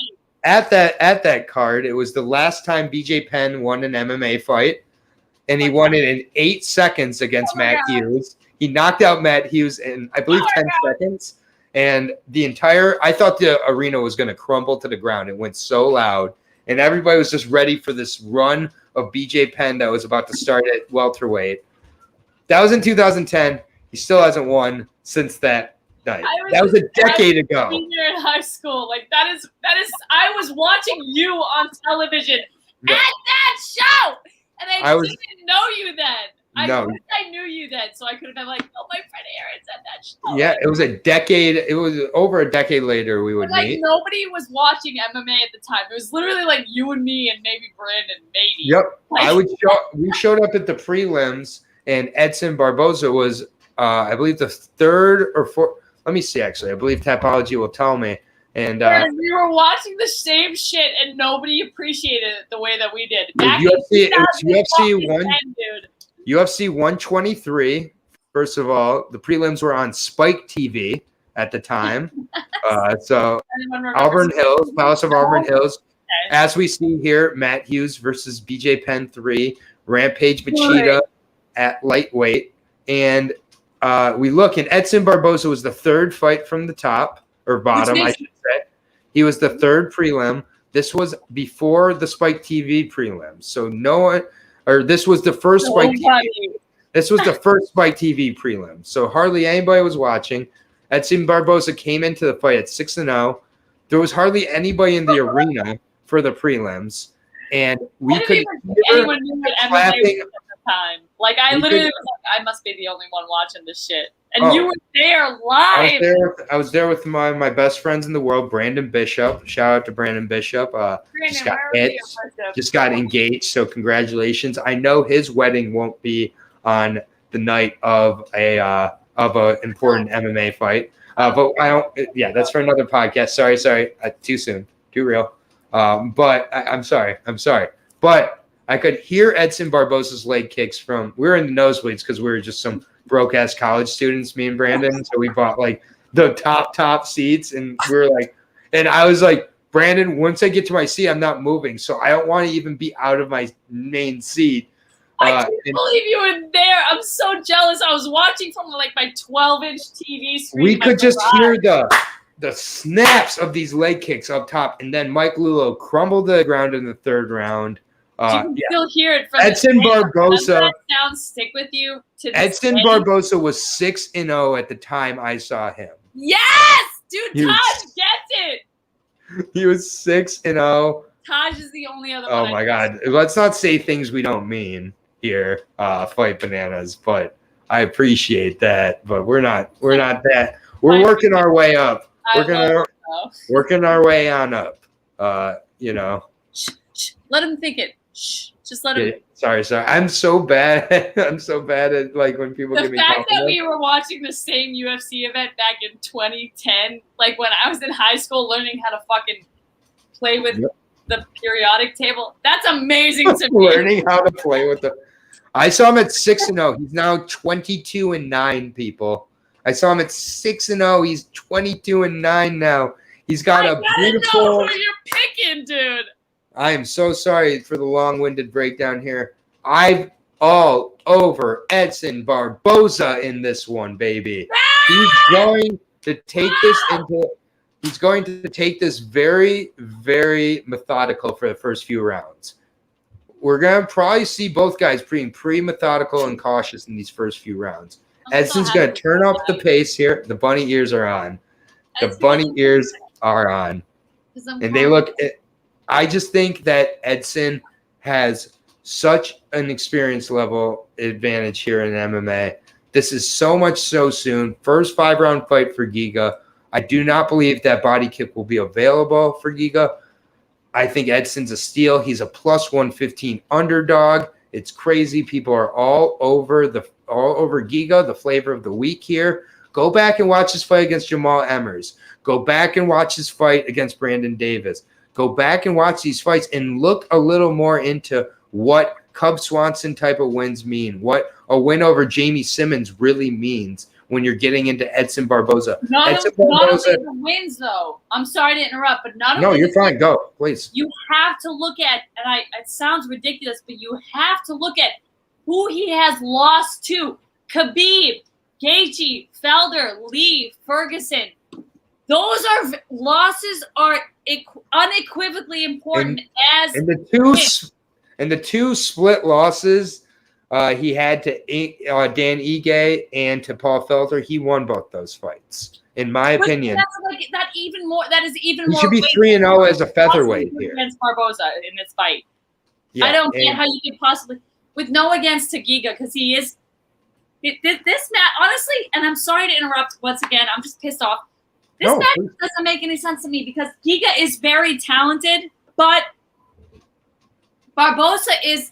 If you watch the way he fights, dude, it's explosive. It is animalistic. It's angry. It's aggressive, and he's been beaten. He's a Muay Thai specialist. First of all, Muay Thai, Brazilian Muay Thai, so like everything they could ever wish for. I'm obsessed with Muay Thai, which is probably why I love one so much.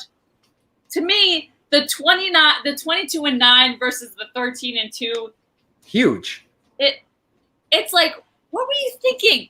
Because Giga could really put up a fight against someone like I don't know. I feel like Giga should be co-maining, not against Brian, maybe not against Brian because it's featherweight versus middleweight.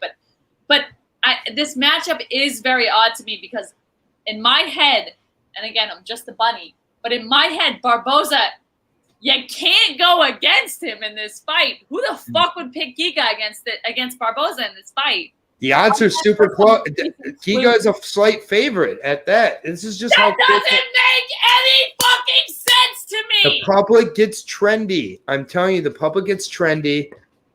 I guess they didn't see the Shane Burgos fight. Obviously, they didn't see any of fucking Barboza's 32 fights. Not only this, but if a fighter is going to make this more of an overall MMA game here, it's going to be Edson Barboza.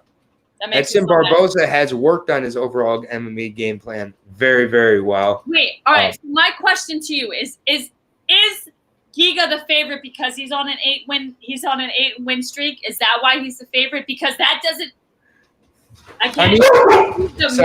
factors aren't looking at all the factors here. He's like, oh, well, he's on his 9th win streak. Well, that A means he's due for a loss, especially if he's against Barboza. And B, okay, he has a win over Cub. We all love Cub Swanson. No, don't get me wrong. But, I mean, look, it's just so fucking frustrating because it's the fucking main event, and it's so lopsided to me. With no disrespect to either fighter, because Giga is amazing. What's lopsided? The fight itself, to me, is lopsided, and I apologize if that may be unfavorable or if you may not understand it. To me, I've watched nearly every one of Barboza's 31 fights. Yeah, I've watched I've watched all of 27 almost in real time. Yeah, 27. The last 27 we've watched. No, he's had 31 fights total, I think. And 25. We watched the last 25. I can't math. No, I'm saying I can confidently tell you I've watched at least 31 of his fights, amateur to professional career. Okay. His record is 29-9. Right. Yeah, no, I'm just not doing the math. Yeah, no. 22 and 9. I'm telling you, I've watched every single one of them. So, but regardless, even if I watched half of those, it's bothersome that.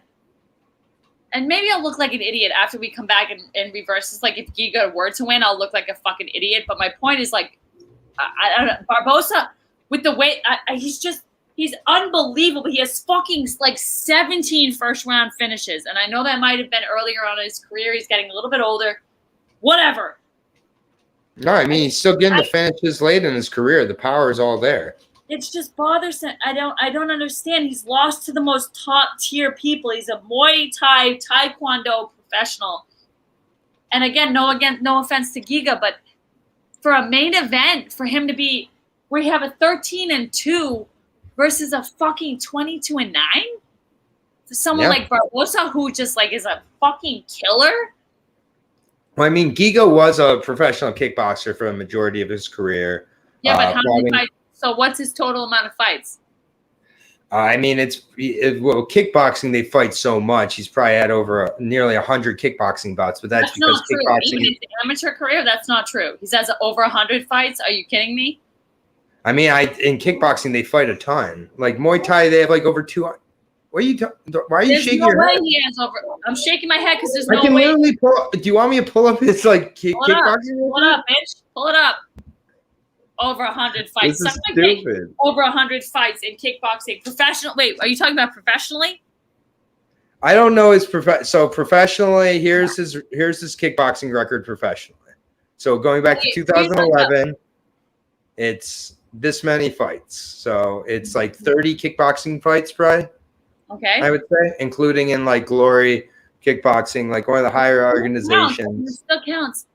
Yeah, no, definitely counts. It's not 100 pro kickboxing fights though. But like overall, like it's like something like 40 kickboxing fights. Either way, he's got a lot of combat. And that's great. I'm picking Edson. Professional career is over 31 fights, and I know that 9 of them are losses. But if you count the five of those 9 losses to top tier individuals, like I said, fucking Gaethje, Khabib, Felder, who else? Lee, which is but the way Lee fights you is different than how Giga is. Giga's gonna have to beat Edson at his own game of the stand-up war, which I'm just saying. To me, I think like I don't. Did you say that? Wait, did you say that Giga was the favorite? Yes, slight favorite. That to me. Now that's where I get annoyed with betting odds. That fucking bothers me. I don't give a shit. I'm done. I'm done with the betting odds. I'm done with all of it because I don't understand how you could possibly pick fucking Giga as a favorite against someone like Barboza. I don't get that. This is why I make money as a bettor, is that I take advantage of the public. You fade the public. The public doesn't know anything. Have you followed the Instagram pages at this point? All right, well, I'm sorry for getting annoyed. I get mad. I get mad because I'm trying to learn about betting, and then this shit bothers me when I look at. Right, and we just have to. We'll work on, in our post-production. What I'm reading on the clipboard here doesn't seem to line up to what the odds are. And it bothers me. That's bullshit. Yeah. I mean, like, let's just reframe it here. And then, with Taj here, We're just blessed to have Barboza at this price. Taj, little Like- something about the bunny. She gets a little too emotionally invested. Oh my God. Dude, Okay, I was like, look, time. it got heated. I like it, but I'm not even mad. You know, I'm sorry. I don't mean to get so emotional. we're at the end of the It's hard to breakdown. understand how that Giga could be the favorite. Why would you apologize for being yourself? Because I get a little too rambunctious, Aaron. It's okay. It's okay. Alec knows what's. See, I didn't say this. This is the truth. The people know. Well, I'm Loves glad. this. This is what we come for. Right. We love the passion. So It's- glad, Alec, because I'm getting really upset over here. And I know. I felt like you were mad at me. You mad know, at everybody right now Yeah, over this fight. This is what I couldn't wait to talk about because MMA is a passionate sport. We're all the same here. You're in good company, Bunny. Don't worry. We all. I'm sorry. And All right, I'm sorry, everybody. yep. And I'll then tone it down here, Aaron. I'm not mad at you. I am mad at the odds. Yeah, you can be mad at me. Go ahead. I deserve it. I played Lawrence McWilliams here saying, I don't hate on this. If it looks too good to be true, it usually is. I think smart money's on Giga. And with that, we've come to the end of the breakdown show, ladies and gentlemen. I'm gonna have to reel in this bunny here, who is she's a little upset, but I think she's gonna be okay. She's all right. Bunny. Yeah. Before I'm good. before we I'm good. before we take off for the night. And yeah, absolutely. Melissa, one of the greatest people in existence here. Melissa, Never apologize for the passion. I jumped in at the right time. You're damn right you did. Melissa, I love you so much. But yeah, thank you guys all for being here. What an amazing show indeed. Best thing about best thing about this sport. In that Barboza, I feel like we need some closure there. No? What closure would you like? I don't know. I feel like I really got mad there. You got a little mad. I thought you were mad at me, but we'll talk about this in a minute here. But absolutely. Thank you guys all for joining us. Taj, Fuji Films, Melissa, you came in with that clutch comment at the end. Yeah, thank that made my night. Melissa, you're the MVP. Thank you. For that. Jillian, thank you for popping by. Unknown Giza, thank you for making fun of you, allowing me to make fun of you for not knowing what a wheel kick is, and then blaming me on being sick. Weak excuse, bro. Fight Bananas. Shout out to Fight Bananas, of course. Alec, shout out to you. Great to see you there. Shout out to you, Bunny. You are the best that exists. Ultimate fist bump. There we go. Look at you're way more jacked than I am. Like I really need to get into the gym with Taj. No, thank you for sticking up for me on that wheel kick because I watched that whole Buckley fight. I know exactly. I know you do. I got you, and it's not because you need it, but it's because I wanted to. But Taj, great to see you here. We'll definitely see you guys next week. I will be breaking down Fury FC going down on Sunday, most likely tomorrow. And I will be breaking down the Dana White Contender Series coming back this upcoming Tuesday. That breakdown will be up on Sunday night, most likely. So allow me to get that tape done. But shout out to Boston Comments. Y'all are already following her. If you're not, you're blind, deaf, and stupid. So I don't know why you're here. But yeah, thank you all for being here. It's been a tremendous stream tonight. It is the Bryan Pooh Bear Battle show on Saturday, though. We're here for Bryan. We love you, Bryan, and we can't wait to see you in there. Have a great night, everybody. Love the Contender Series. And Bunny, you're a true legend. Thank you so much for being on. Have a great night, everybody. Everyone commented, thank you so much. Yeah, it means a lot. We had solid viewers throughout this, and that's all thanks to this one right here. But thank you so much for all being here, and we'll see you soon. Have a great night, everybody.